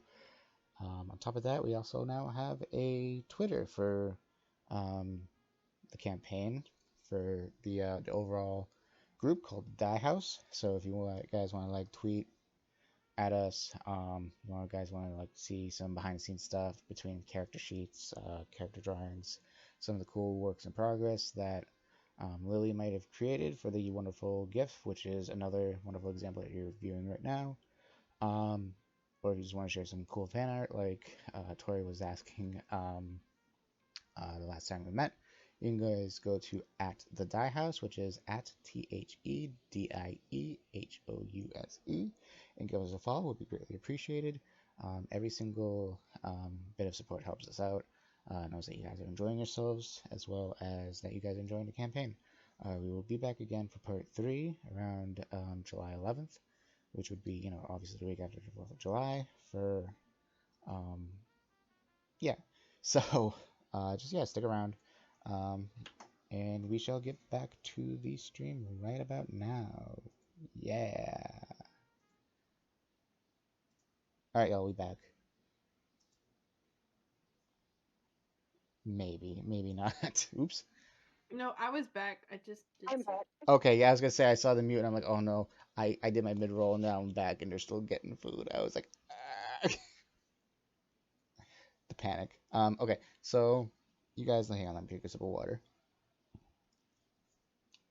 Um, so Hydrate.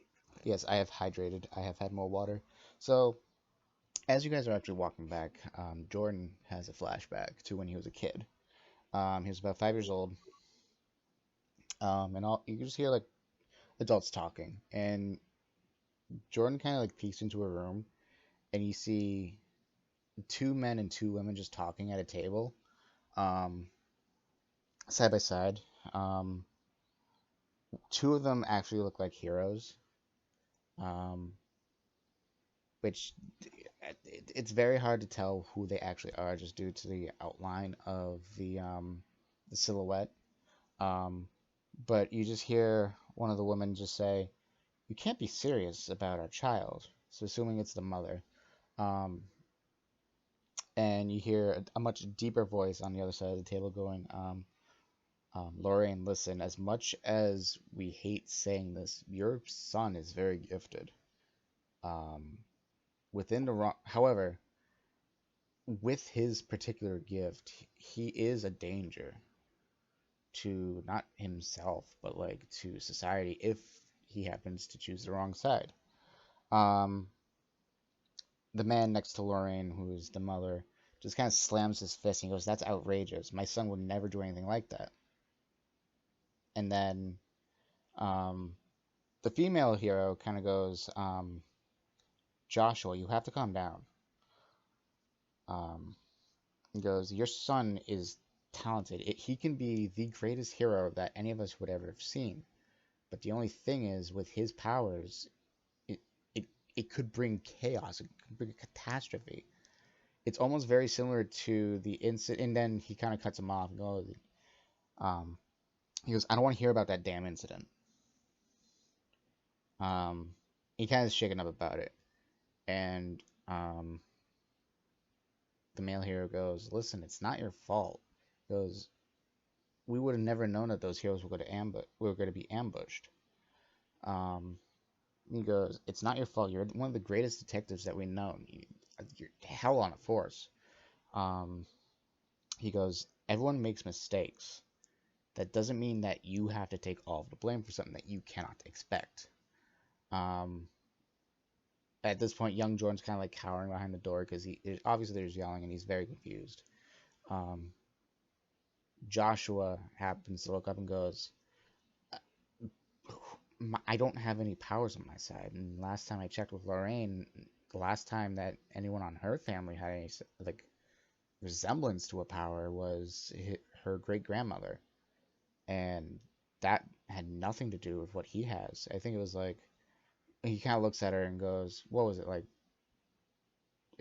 He kind of like stammers because he doesn't know what to say, and she kind of like looks away, um, and just says, "Like it's been so long, I don't even remember." So, and she kind of looks and he's like, "I think it had something to do with light, but that's it. Like illuminating like areas, nothing to his like capabilities now." So the two heroes kind of look at each other and they go, "We'll keep an eye on him. However, he needs to be observed at all times and to make sure that nothing really happens to him while growing up and learning what's right and wrong." So Joshua sighs and goes, "I."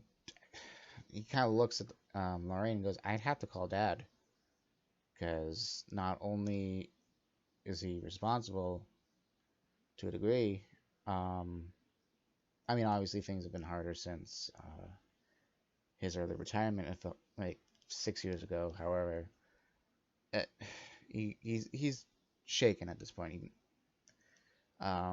He just goes, not only is he the go-to guy because he's family, but we have to go somewhere. We have to travel out of the area, for family business. And or Lorraine and I aren't going to be here, and not for nothing towards you guys, but I prefer my own father versus just some random heroes." The heroes kind of look at each other again. They kind of nod and they're like, "That's fine. That's understandable." Um, and they kind of get up. Jordan kind of runs away. Flashes to 3 days later, where um, Jordan's sitting on a bed. He looks up and you see a younger um, Josh Joseph. Too many J names, Jesus. A younger Joseph walking in. I wasn't gonna say anything. That was your phone Listen. Um, so you can see like a younger Joseph, who has like his arm is like half built, which looks really weird. So he kind of like walks in. He has like one of those cuppy thingies on just to protect the joint, and he goes, "Jordan, I got bad news for you, champ." Um, and then it kind of flashes to the present. Jordan's kind of like shaking his head. Um, and he goes, you get to the Johnson Emporium at this point. Um, so he goes, "I'm just gonna bring you guys downstairs and talk to Gigi for real quick. After that, I gotta go somewhere." And you can see how he's kind of like not in the mood to talk. So he kind of like lifts the hatch up to the safe, and then the floor starts dropping, Batcave style again. Um, so it's lowering. He kind of like leans against the wall, and he's just kind of like um, hands in his pocket. He has his eyes closed. He's just waiting for the ride to be over. Do you guys want to try to talk to him, or do you want to talk to each other, or what do you want to do? He clearly doesn't want to talk. Carmen pole. wouldn't mess with it. Okay. Yeah, I would want to try, but I'm not going to. I'm going to instead look at my gauntlets and try to figure out what I could learn about the journal in Okay. my head. Okay. So essentially, you do that. Carmen, I'm gonna say you're just basically just waiting for the ride to be over. So it's a very uncomfortable ride. Mhm. It's very Mhm. Oh, awkward. I thought you were gonna say chill ride. I was like, I Oh don't no, want it's to very do. awkward. It's very tense. Very Um, awkward. as soon as Also, can I point out how is he leaning against the wall if it's moving down Batcave style? Like I'm thinking of a literal platform and then just goes down. Science, my dude. Did I put a wrench in your plans? No, maybe. Shush. Anyways, Sorry. magic. D&D magic. Um, Sorry. Don't use so logic. We yeah, don't use don't yeah, logic we don't here. use what is logic? Get out of here with your nerd shit. Get out of Um, here. so as the floor stops and you're kind of like greeted with the door opening, the door opens and he immediately leaves. Bye. No, I Um, don't say that. My character doesn't say that. I'm just saying that. okay, bye. I would do No, that. I would personally mutter that on my brother. I'd be like, all right, bye. And just kind of like follow him with my eyes. Um, it's what I would Good do, but talking with you. he's like, Lauren oh, wouldn't do that. oh, I would do that. I'd be like, oh, bye. So he just leaves. I wave, but he doesn't notice. Yeah, you try to wait. You have your hand up like, ah, and you're like, oh. No, I can't do it. So you guys leave, and then you see Joseph walking out, and he goes, well, he's in a bad mood. He looks at Who? you guys, and he Jordan goes, or him? Jordan. Jordan's in a bad mood. Jordan's always in a bad mood. Do you actually He tell him was that? in a bad mood when we met him. No, I don't say that. I just think of it. I think of it in my head. Okay, okay. I was gonna say, I'm I like, do would you never actually say that. say The that? other character would, but this character wouldn't. Okay, I was gonna say, like, if you actually said that, I would have laughed, and Joseph would have been like, oh shit, oh no. Um, but yeah, no, he just kind of sighs, and then he goes, um, he usually gets like that when he remembers his family, like his father and his mother. Now I'm sad. Um, She's very sad now. oh, so he goes, it's nothing towards you two. It's just just needs to blow off some steam for a little bit. He just needs to go for a walk or like do something. Um, so he goes, anyways, sorry to bother you. I just saw that, I heard the elevator come down, saw him rush out. Um, he's probably gonna try to talk to me later, which he kind of like rolls his eyes kind of. He goes, anyways, just if you guys here to do training, go ahead and do training. He says, I gotta go back topside. So he's gotta get into the elevator. So do you guys want to ask him anything before the elevator closes, or you gotta hold off and just go train? I really don't want to go train. Would it be okay if I went upstairs and kind of helped out? Yeah, sure. She doesn't really like her powers, so Yeah, that's fine. If you want to go up and help out Joseph for a little bit, that's fine. I'm gonna do that. Okay. That's what I would do. All Carmen right. will go find something that hits. You want to go find something Bye. to hit? Bye, Carmen. Okay, I'm so ring of fire, by the way. okay, so for because I want to focus more on Carmen's side now, I'm gonna say that Lily, Lauren helps out Old Man Joseph. He's kind of like confused why at first, but then he's like, you know what, I'll take the extra help, and he accepts your help. And eventually at the end of the day, you actually do get paid. You get you Wow. get you get a little incentive. You get like, let's see it. I'll say you were down there for about 4 hours. I'll say you got like $50 out of it. Dang, that okay. I'm putting that in my safe. Oh yeah, so he's like, he gives it to you. He's like, thank you for helping me out. It's nice to have an extra set of hands around here. I just Um, give him a pretty smile. okay. Right. So that's after though, but you do get that. Carmen, you're looking so you're basically in your training uniform right now. You're looking around. You're looking for a place like a punching bag. You do find one, but uh, Jordan's using it. Oh, well, okay.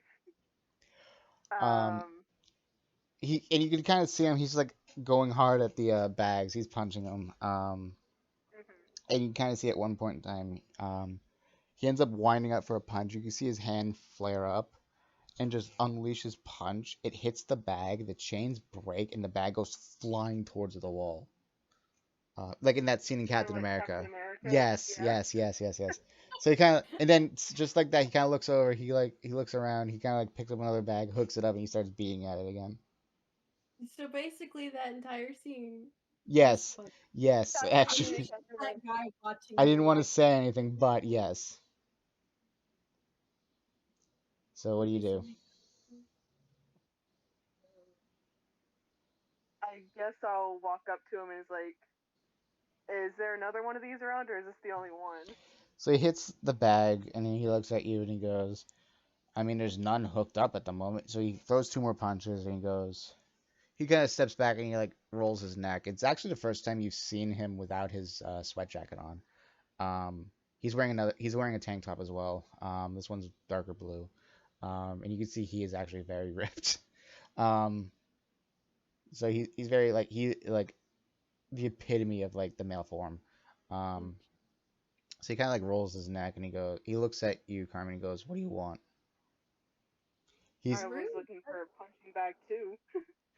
he kind of looks at you and he kind of like thinks, and then he goes, "You know what? I got a better idea." Because he knows you're training too.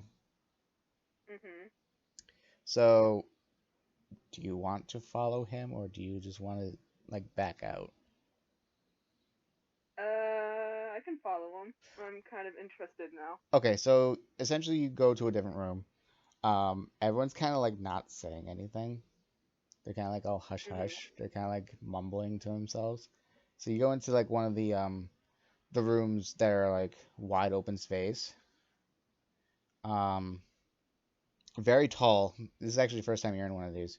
It's a very tall room. All the walls are made of metal except for that one very thick glass.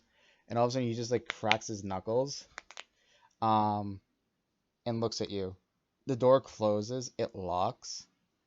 And he goes, "Why don't we have a little bit of fun? Roll initiative."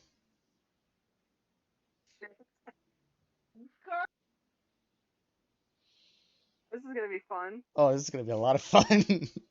Oh, Jesus. I'm so I got glad a that I have 19. Oh, I docs. got an 8. You go first. Okay. I actually got to pull up Uh, my Jordan sheet.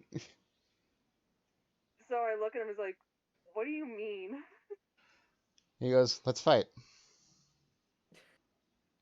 Why do you think we're in here?" Okay. Okay.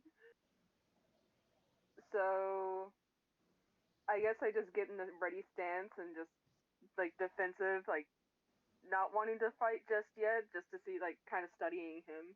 I Okay. guess is what I would do. All right. Do you have a character sheet by chance?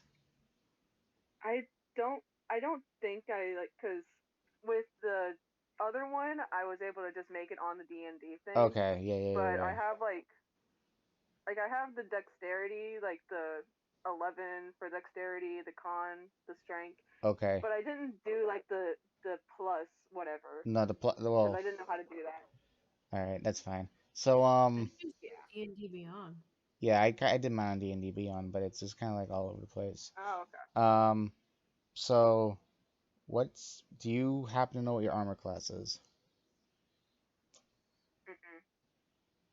Okay. I think it's 11 base human. I don't remember. Um. It I is. won't. It is base 11. So that definitely hits you because we're not wearing armor. Um. I rolled a 14. Um. And I'm gonna use. I am sorry for this. I mean, I can just use my other character sheet just for now to Okay, kind of so he help out. basically. I'm gonna need you to make a con save. Con So save yeah, roll a is that d20. just a Yeah, roll a D20? d20. Okay. I got a 5. Oh yeah, so he basically just like like in a blink of an eye, he's like right in front of you now, and like hits you in the stomach, and you Ow. basically just like, and you're in pain. Oh wait, I need to actually roll for damage. Um, I'm so glad she's at this thrift shop. For Lauren would not for know. so yeah, he basically hits you like in the stomach, and you're like all the wind's just knocked out of you for like 13 points of damage, and then he uses another action. He basically just inhales and then exhales. His hands are glowing at this point. Um, Oh, this is get super this is gonna get stupid broken. I'm so sorry. Um, He's picking on me now instead of you, really. yeah, at least it's you. What? Wait, what'd you say? I didn't hear that. He said at I least said it's he's picking her. on me now instead of you, Lily. I know. It's so nice. It's, I did that on purpose. I left on purpose. I was like, I know what's gonna happen. Something's gonna happen. You're like, Yeah, that's why I I left. gotta go. You're smart. You're like, I gotta You're Well, he did go. smart. it to me last week. I was like, Jesus, Matt. I didn't mean to last week. Hang on, I haven't actually looked at this. Where is my thing? Do I not have it yet? I don't think I have it yet. I'm You should sad. Wait a minute. Hang on. I'm actually doing research right now. saying sad frog. It's sad. Doy. Okay, so I do have that.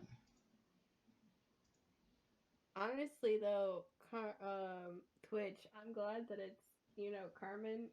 Lauren, I'm she not would, you. Yeah. she, Okay, I would so think punch her, he'd be like, go away.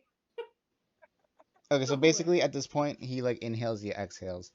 Um, I am so sorry for this. Um, and essentially he like gets ready to attack. He's gonna use Fury of Blows, um, which is going to hit you because you're stunned. Um, I'm gonna do 3 times. I am sorry for this.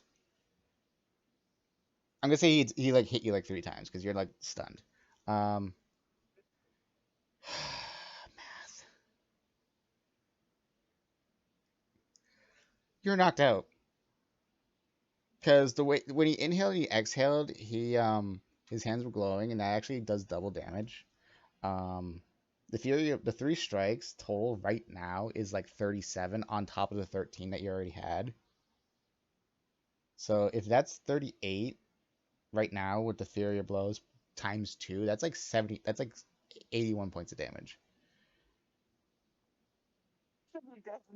Yeah, you're basically knocked out. You are like your eyes are like hollow. You drop to your knees. He kind of looks at you and he goes, "Oh shit." He shakes his hands and he basically puts his hand on your head. Um, that's not the dice I wanted to roll. And he essentially uses lay on hands on you for like 7 points of damage. And you wake up. You're still in pain. It feels like your ribs are broken. Jordan does help you up, and he goes, "Sorry, it's been a long time since I've gone all out. I've got to hold back on you since you're still, you know." He shrugs. He goes, "No." Should have stuck to the punching bag. He goes, "You know what?" He kind of like steps back. He puts his arms. Um, I'm clicking on all the wrong buttons right now. And he puts his arms behind his back and he goes, "I'll give you 5 free shots." I'm sure I'm just like doubled up in pain still. It's like I probably don't even want to move. All right, So hold on. I'm You know just like, what? fuck it. I don't care. So he goes, "Hang on," because he sees this. He puts his hand on your head again. Um, and you basically have 75% of your health back.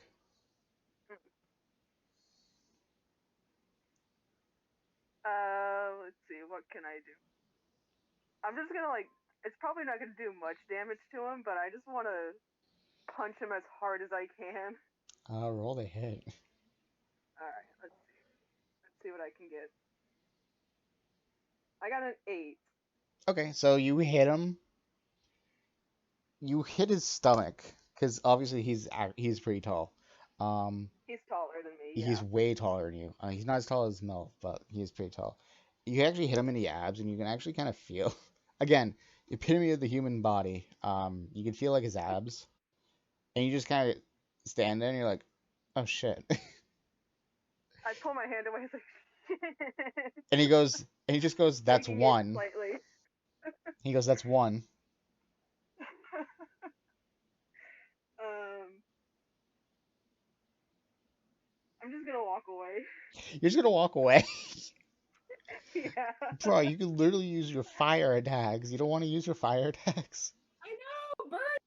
I was Okay, fine, Burn him. fine. Bro, if I Do an fucking I will use, burn him. I will burn him. you want to burn him? Yes. Are you Little gonna, Missoula move. Just strike him when he's a. Let's see. bro? Literally, just use like your most powerful fire attack. I'll accept that as your other four. Whatever the most powerful is, I want to do it. Okay, so you know what? I'll say, hang on, I want to do this. I'm gonna roll. Okay, that's not bad. Um, so basically, you stick your hand out. You've never done this before, so you're kind of nervous. Yeah. But basically, your palm just starts heating up, and like the entire room is like increasing in temperature. There's a on the computer pad outside, you can see the temperature rising, so it's like a 60 degrees comfortable, and then it goes to 70, 80, 90, 100, 110, 115, 135. So it's rising fast. Jordan's just standing there. He's kind of starting to sweat a little bit. Um, you see like a small like ball of fire just appear in your palm. Um, Mhm. and you basically go like you're gonna like throw something. The ball just grows, and then you just shoot like this gigantic burst of flames out at you, your hand. Um, You literally Kamehameha. Oh crap! I a jinxed it. kamehameha. Kamehameha this dude. Essentially, but it's one hand. It's like the one-handed one. Oh, so you did Um, a Gohan. You did what yeah. Gohan did. Yeah. So what ends up happening is I still took damage. I took pretty a good amount of damage. Mhm. I took like 30 points from that, just from protecting myself. So essentially, what he does, what you kind of see him do, is he lifts his hand up. His hand starts glowing, and he just points it in front of you, and the flames kind of like part around him. But you can still see some of the like large fireballs kind of like landing on him and like singeing him. And you kind of see him like wincing too. Um, and then you can just see like behind him like a perfect slice. Like the walls are just black. The sprinkler system actually turns on too. So he's just standing there. He's shocked, and he's like, Well, all right then." And then he kind of looks behind him. And he kind of shakes his head and he goes, "There's a reason why no one uses their strongest attacks first." Uh oh. And then he just kind of like pat your back once, and he just walks away. What confusion? Man, you and Michael, I hate you guys because you get so you lead up to something and then you're just like, oh no, sorry, not gonna Like, continue. bye. Well, no, he just, And Not I gonna just like yell after him. bro. Like, what do you mean? Okay, I'm just gonna say this man just basically negated 90% of your strongest attack with very little damage. Like you did a good amount of damage on him. I will say if that landed directly on him, um, Mhm. that like the only reason why he did that because I said he would have had five free shots at him. Mhm. The only reason why he did that was because you would have probably killed him. Jeez. So like Okay. you could have actually killed him. Um, so he kind of like walks away because that is obviously your strongest attack. But after you do that and your hands like just stops like burning for a minute, like Mhm. you kind of like get really dizzy. But the amount of fire that you actually had to generate for that, um, you actually somehow managed to burn an unburnable uniform to a degree. So the way the uniforms are, they're kind of like quarter sleeves, so it kind of like stops like midway up the arm. Um, and they have like a track hood. It's like a track hoodie.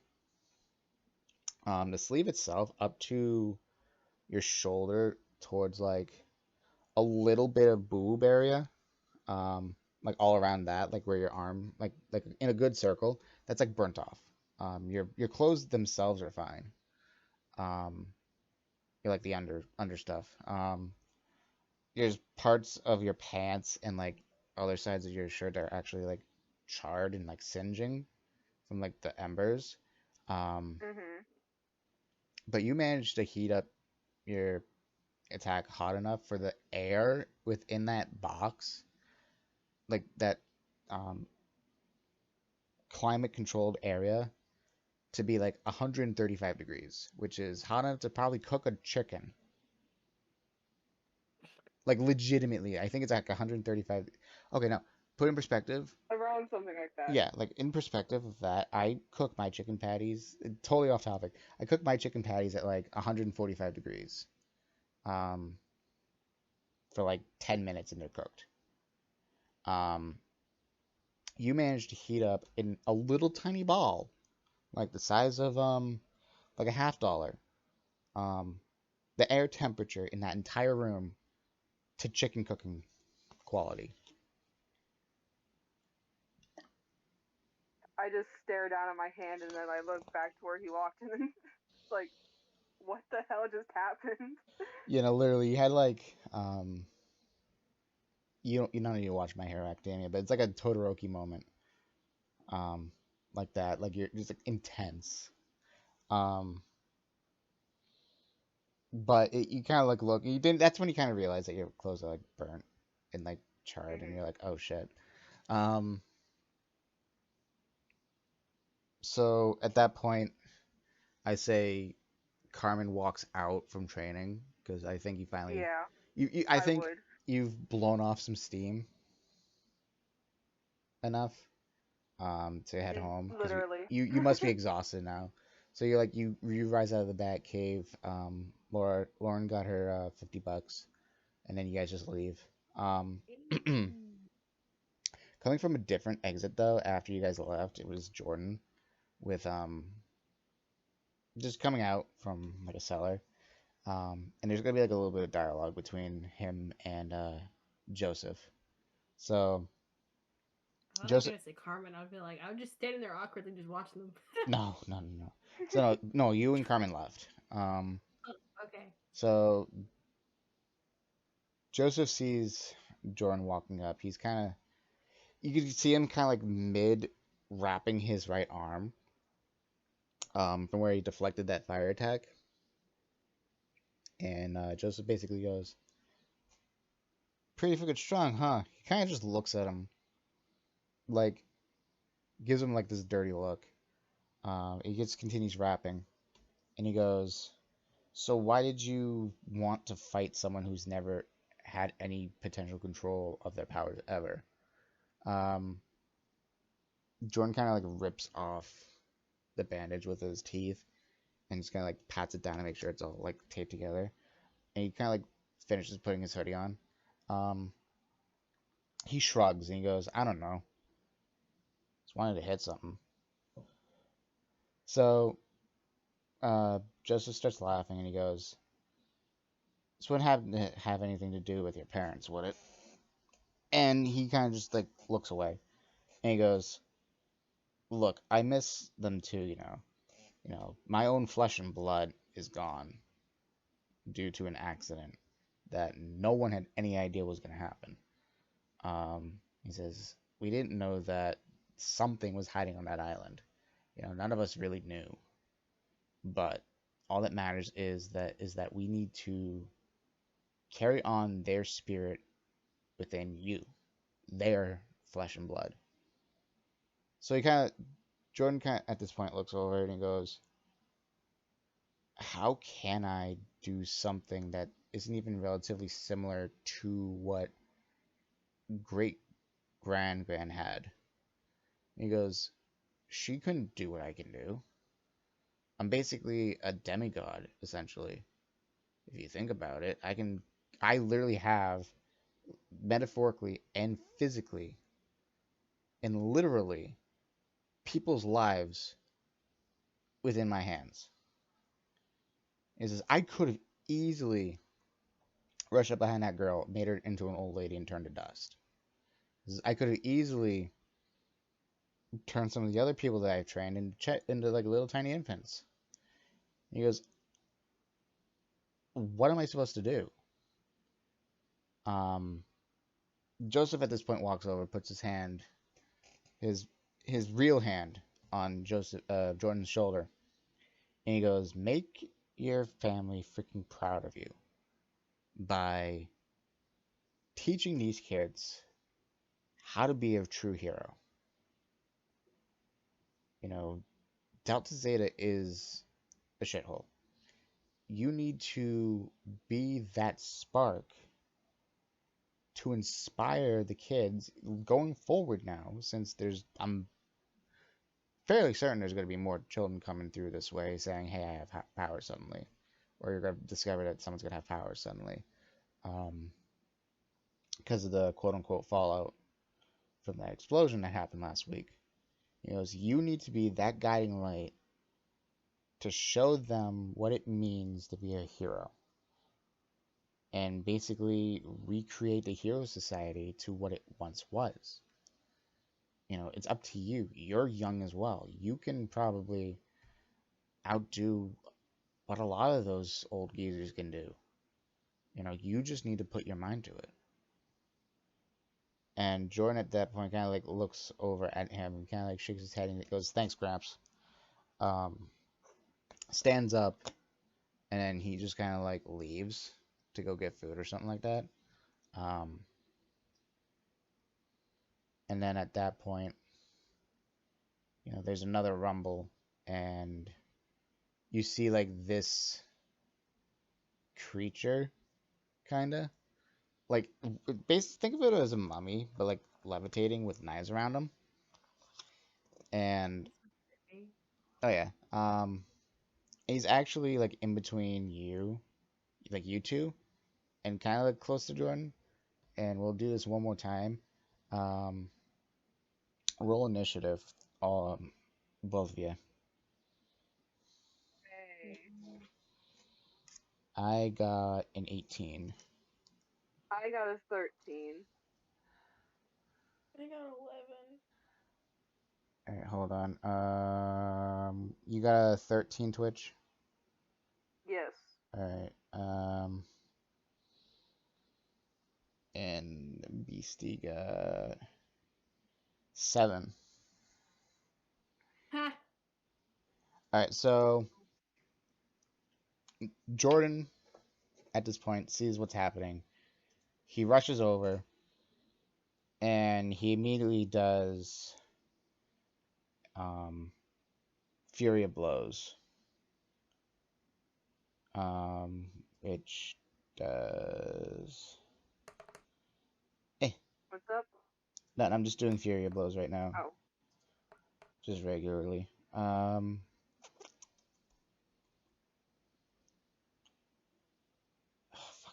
math. 40 points of damage. This thing is still up.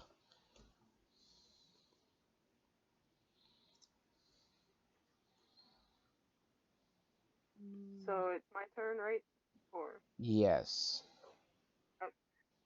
um, I'm still kind of out of it from that fight, right? Yeah, you're a little exhausted. So Mhm. if you were to attack, I would have to have you roll with disadvantage, which I think is. Let me just double check real quick.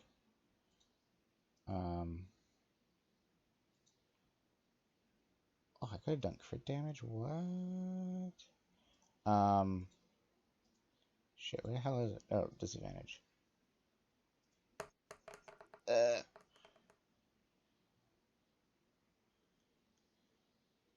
So I'll say just do -5 for dis. No, I take that back. Do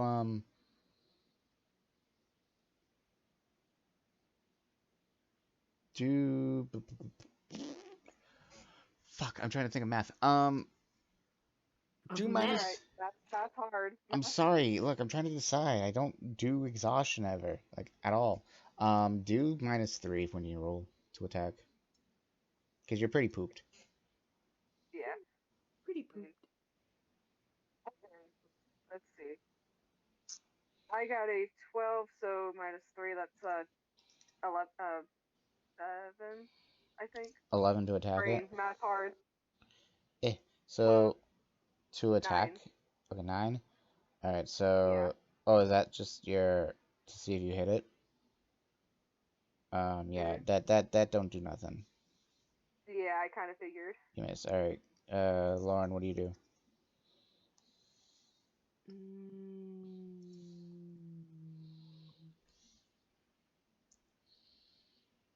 What's he doing again? I'm sorry. This thing, you just see like this weird mummy floating thingy with knives surrounding it, just staring at all of you. And right now he kind of has his attention more towards Jordan because he just attacked him with Fury of Blows.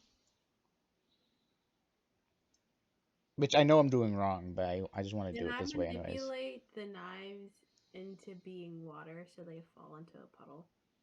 Okay, so roll d12. Please don't fail me. Don't fail. I got a 10. Okay, so what ends up happening is that you do succeed in the knives turning into water and just kind of falling to the ground. But what ends up happening is just more just materialize and just kind of circle him again. You would have got to it in like an 11 or a 12 to do it like without any effects. So he kind of like the knives start spinning faster and they kind of shoot out randomly. I'm gonna say it's gonna do. Let's see who's feeling lucky. It's gonna hit Jordan and Carmen for 7 points of damage. And Scaring me on purpose, but okay. and then Lauren for 15 points of damage. It hit a more vital area. Do it. Yeah, everyone. We kind of got nicked. You actually got like there's a knife sticking out of your leg.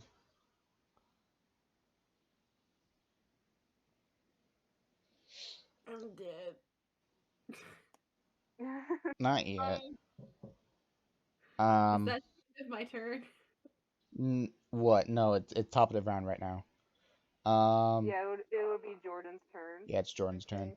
That's what I asked. If it was the end of my turn. So Yeah, it maybe is. just- So yeah. what ends up happening now is he kind of like puts his hands on the ground, and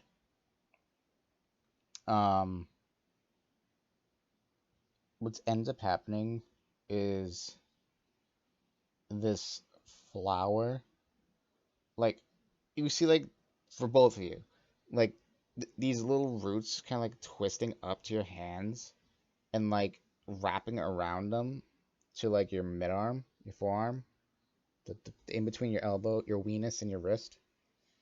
And like a flower just kind of blooms, and then the roots kind of like shrink down. Um, so he basically just gave you a healing apparatus, and that heals you for 10 points each turn. And I'm going to use Second Wind to attack again.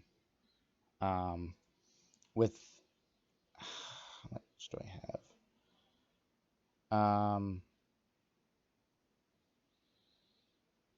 Theri is Fury of Blows, and that does 1 key point against Carmen. I already did it again. I'm going to use Fury of Blows again. Let's see what I got. Oh, Lord. I'm going to do 3 more. And that is for 35 points of damage. Sheesh. He's still standing. How strong is this thing? Pretty strong. He still has quite a bit of health left. Run him alive like a chicken. Nigareo! I will. I want a fried chicken, man. Alright, Carmen, what do you do? Um, so I will. You're cutting out again, my dude. You were You were cutting out momentarily. Yeah. I don't want to use a strong attack, but I will like Okay. punch a ball, like a fireball at it, trying to hit it. Okay, so roll a d12 then. 12. Okay. Yeah, I'm just gonna do that for like all abilities. See how well he succeeded. I got a 7.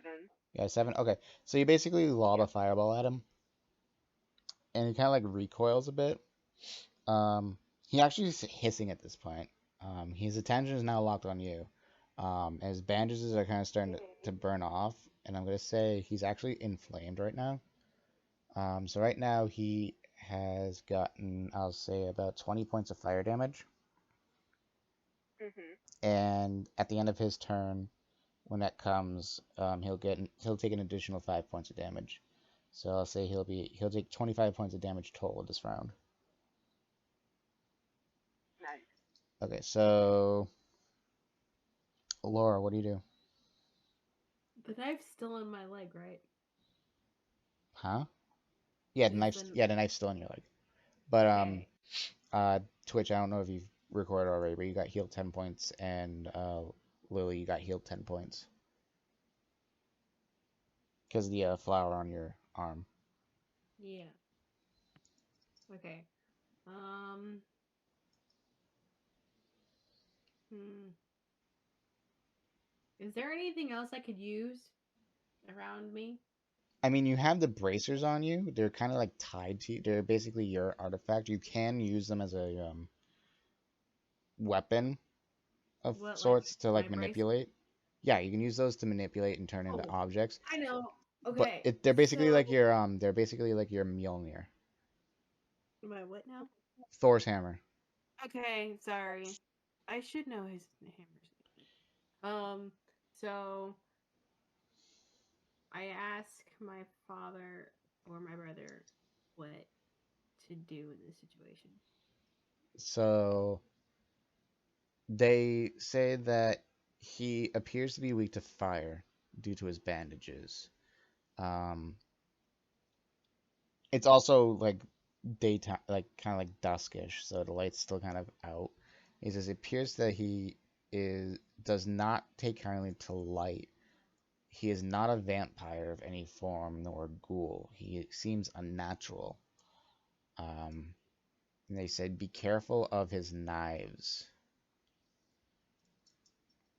You're useless. I have a knife stuck in my leg. Okay. Um. Your brother just calls you stupid. Thanks. Basically, they just told me stupid. I'm not that stupid. Uh, you're stupid.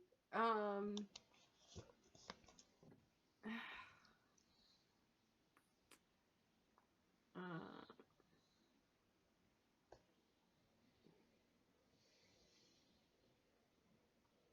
mm, no, I don't think that would work though. What? This would technically be Twitch's power to turn the knives around him into fire and burn them. Yeah, that would That's be. Twitch's power, so I couldn't do that. Um, No. Ready. but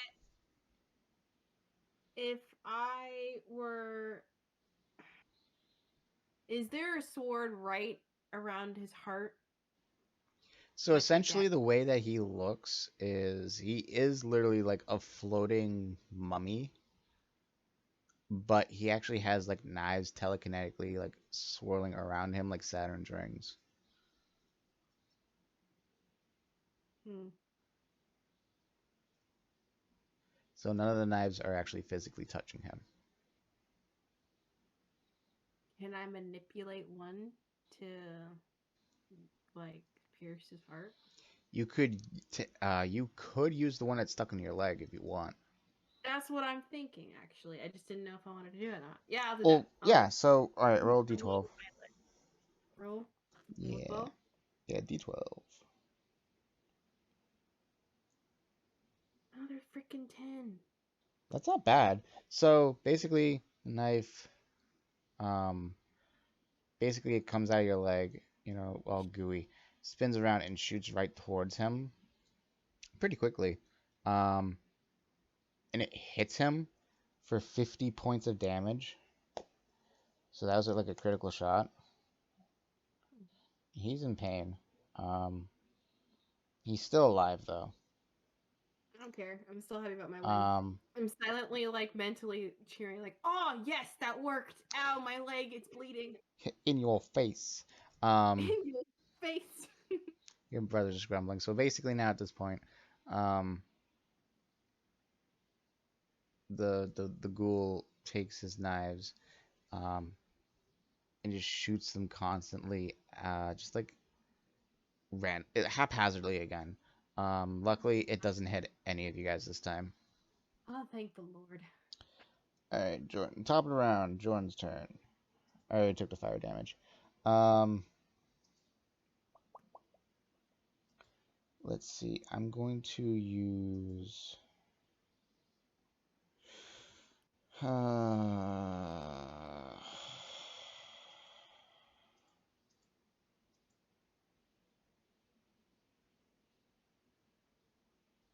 Where is it?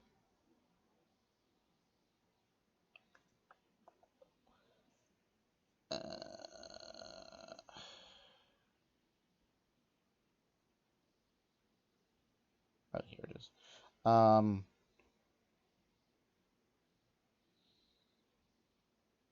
So he's going to. Oh, I have those. Okay, so all right, it's time for me to reveal more about Jordan's character.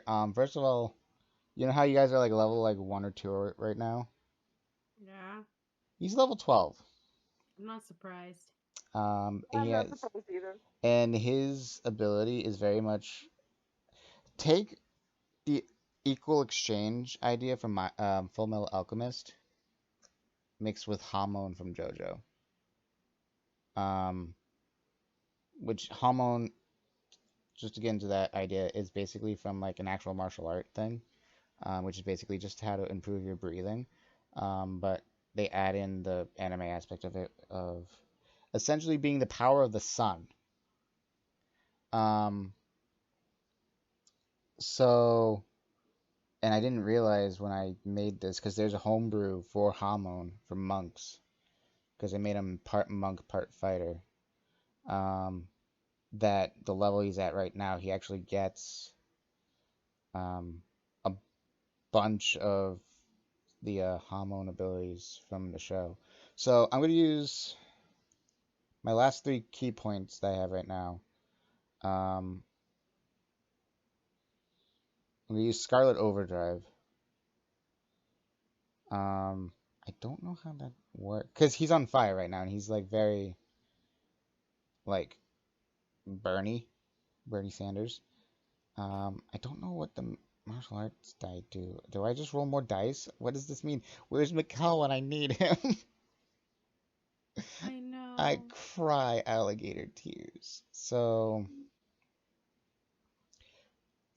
I don't know what that means, and I don't want to text him. Be like, "Yo, help." Do Um, it. I'm kidding. Don't do it. nah, I'm not gonna do it. Cause I just want to know what the martial art. Oh, it's a D6. I literally just add more D6s. Hold on. I think that's what I get. Wait a minute. Oh no, I broke the rules. You Um, broke it. I broke everything. So okay, so as a bonus action, I may spend 3 key points to create Scarlet Hormone. My next unarmed attack, which I'm gonna do, deals an additional 3 martial arts dice, so 3 more D6s, fire damage. All right. So give me my D6s. More. 3. Roll.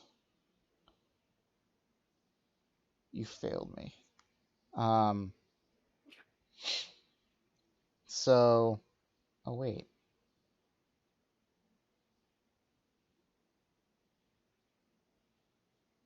Isn't overdrive anyways critical?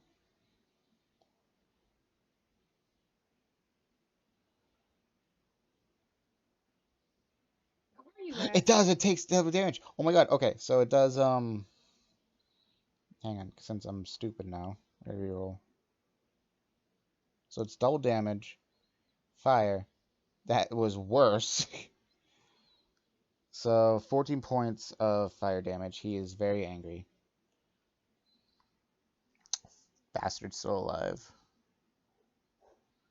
That was my plan. But I am immune to freezing though right now. He's still alive after all of that? Yeah, he's still alive. So basically, I just Well, exhale. shit. I just jump up. my I am like my the gold turns scarlet. And he just drops down and he just lands a direct hit to the head because if he jump because the guy's blades are like spinning super fast. If I went any close to him, I would have probably lost my hand. But I got the hit from above, managed to jump up out of the way, and um he's very mad. He's very on fire. Um, Carmen, you got 10 points healed back again.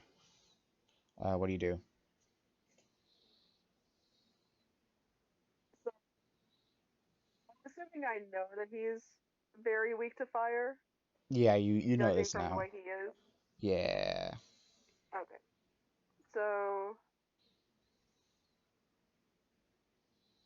I guess since I'm being healed a little bit better, I will just make a larger fireball and just shoot it at him. Okay. Because I'm not quite sure what else to do. All Yeah, right. Roll more since it's powerful. can you stack dice? You cannot stack dice. That's lame. Um, roll two d12s then.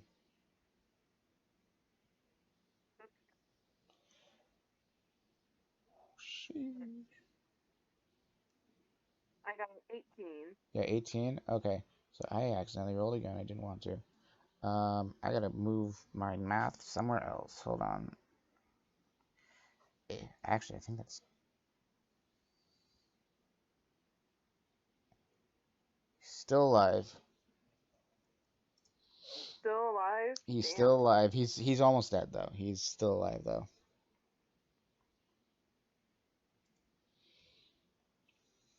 All right, Carmen. Lauren, what do you do? I think this might be too extreme, but Do it. are we on the open? Like, are there chairs or benches around us? You guys are in the middle of a street right now. So like you're in the middle of the road. So there's like Johnson Family Emporium, Antique Emporium's behind you guys. In front of you guys is another building. Um, so essentially you're like in the middle of the street fighting. Okay, so would I be able to see a chair or a bench in the middle? Sorry, I'm gonna. In Johnson's Emporium, In Johnson's Emporium, make like in the a window, would he have like something displayed there? the hanging chair. Make an insight check. Roll d20.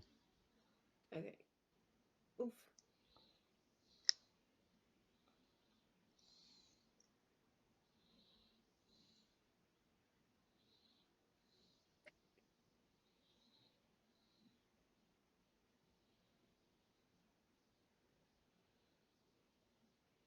14. So you do see a chair. Okay. Can I manipulate the chair into a flamethrower? I'm gonna say no because that is a little too. That's like a lot of part. That's a little too extreme. I knew it. Okay. Well, actually, can I Damn. just manipulate the chair into millions of knives and throw it at him? That's still too extreme. Chow! I don't want to waste the turn. I don't want to waste the thing. Can I just throw the chair at him? You just want to throw a chair at him. I don't know what else to do. Okay, so yes, roll the chair. Okay. You just I hear didn't want you hear old man Joseph go, "No, my chair, my sitting chair." one. You got a one. So basically, you go, you, Lord, you go to throw the chair. You lean back too far. You fall back, but you take like you stumble forward. You throw the chair. The guy literally just takes the knife blades, turn them 90 degrees so the flat edges are like a fan. The chair gets slapped, and it goes back and hits you. You get face full of chair. To be fair, I blame my leg. I blame my leg. Yeah, sure, I blame the blame leg. you. Okay, and I'll say that was his turn as well, and he gets another 5 points of fire damage, so another five go away. He is still crispy, top of the turn. I'm going to I'm gonna use a thing I created all on my own. Like this is legit like something I've never tested before until like tonight. Um, I'm gonna use something called Final Gamble. Um, and I wish Mikkel was here so he can hear it because he'd be proud of me. So Final Gamble is a move that is actually kind of OP, um, but it does have a very dire consequence to it. So what I'd do is I'd roll a d20, um, and whatever I get is the number of times I actually attack. Um, and then I roll like an unarmed strike. So whatever I get, I'd have to multiply that by that number of times I attack. And that's crit afterwards. So it's like double damage. However, the downside is my health will drop to one. That's the only problem. It's like the final gamble. So ideally, I did the math. I could like do over like 500 points of damage if I get everything perfectly. Jesus. Unfortunately, I probably shouldn't. I didn't even need to do the final gamble, so I take that back. Because I was curious on what I'd roll anyways. I just did as an example. I did that. I'm like, oh shit, that's actually what I needed. Nope, I just punch him in the face. Well, But he did. oh yeah, no, that's exactly the amount of points I need. 13. He's dead. He's done. He's done in rings. Y'all level up, except for me. I'm still level 12. But no, this thing's dead. Level up. You level up. Gain 2 levels. You know what? Screw it. That was a hard fight. Gain 2 levels. Yay! Look at you guys moving up in the world. Don't patronize me. I said, you guys. I patronize myself I sometimes. patronize I don't need myself. help. I don't need you. I don't need you. What are you talking about? And with a sigh of relief, Jordan looks over at you guys and he thinks to himself, you know what? I think there's some hope for this sector to get new heroes. And you know what? I think Gramps was right in saying that I think I could potentially be the guiding light that these kids here need. Because these kids have something special. I mean, if they can go toe to toe with that freak and, well, survive, then they seem worthy of, especially my time and the Hero Academy's time. I might have a concussion. Yeah, you just shout that, and then you guys are like freaking out. You're trying to help each other out. You guys are stumbling. You're exhausted. He kind of chuckles to himself. Um, that's where we'll end it tonight. Yay. The fact that I hit myself. I think I got a concussion. All I can think of is just Jordan just sitting there looking at you guys, being like, "Wow, I think there's some hope." And all of a sudden, you're just like, "I think I got a concussion." And Carmen's like, "Oh my God, no! What are we gonna do?" You guys like freaking out at each other. I wanted to say that, or else I wanted to be like, I'm bleeding to death. I need help. You still have the flower on you. All right. Pushes to my leg on the ground. All I can think of is that scene, like the screaming at the arrows in the legs, and he's like, ah, ah, ah, Just pure ah. panic. Yes, I can see that. Okay, all right. Twitch stuff. All right. Um, that was episode 2, guys. I hope you liked it. It was a lot of fun and it was nice and thing. Yeah, I'm just kidding. Thank you for the 2 lovelies that are here. Even though no one else was basically here, I'm glad this idea actually worked out. Because I was originally just gonna do like lore base and just spend the entire like 2.5, almost 3 hours now apparently. Um, time just explaining everyone's backstory, which I'm glad I kind of didn't. Um, Minus Mikkel's, because Mikkel's kind of knew the reason why he wasn't here, and I just kind of like, not to say it in this way, but kind of like just push the other two with him, be like, yeah, no, they went with him. Um, I will say too that when we come back again on the 11th, that I'll make sure that everyone else is the same level. So I'll just make a note saying that you guys, since you two leveled up, I'm gonna have everyone else level up too. So there's like some form of even playing. Minus Jordan, obviously, because he's cool. He's the Papa Bear of the group. I'm just gonna say that, even though he's like the same age. Listen, he must protect his students.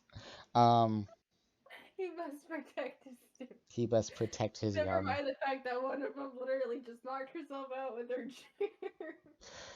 No, my sitting chair. And he beat one up in the training room. No, my chair. Shut up, old man. Dollars that the Joseph gave her, she just gives it back. Yeah, Here's yeah. all the damages. He just like the walk of shame. Yeah. The walk of shame. Be like, sorry, I have face paint on the chair, and he just goes, my chair, My chair! And my that's just minor cabbages. blood. And that's just minor ketchup. That's not blood. It's That's just not ketchup. that's not blood, obviously. That's Ketchup. ketchup from a hot dog that I ate from Yeah. lunch that In the was middle of the spilled. battle. You Yep. you didn't see me just to eat a delicious Frankfurt, just like slowly as I'm like launching like knives at this man. How did you not see that? Like, oh, that was so cool. Okay. Anyways, we're gonna be back again. Hopefully, everyone on the 11th of July. I can't believe it's almost July. It's kind of sad. Um. Anyways, hope you all have a good night, good morning, good evening, good afternoon, good whenever you guys watch this. Um. Bye bye. Follow our Twitter. Yes, follow. I'll post links. Follow our Twitter at the Die House. We're cool. We try. All right, that's it. Thank you. Bye bye. You guys are cool. Bye.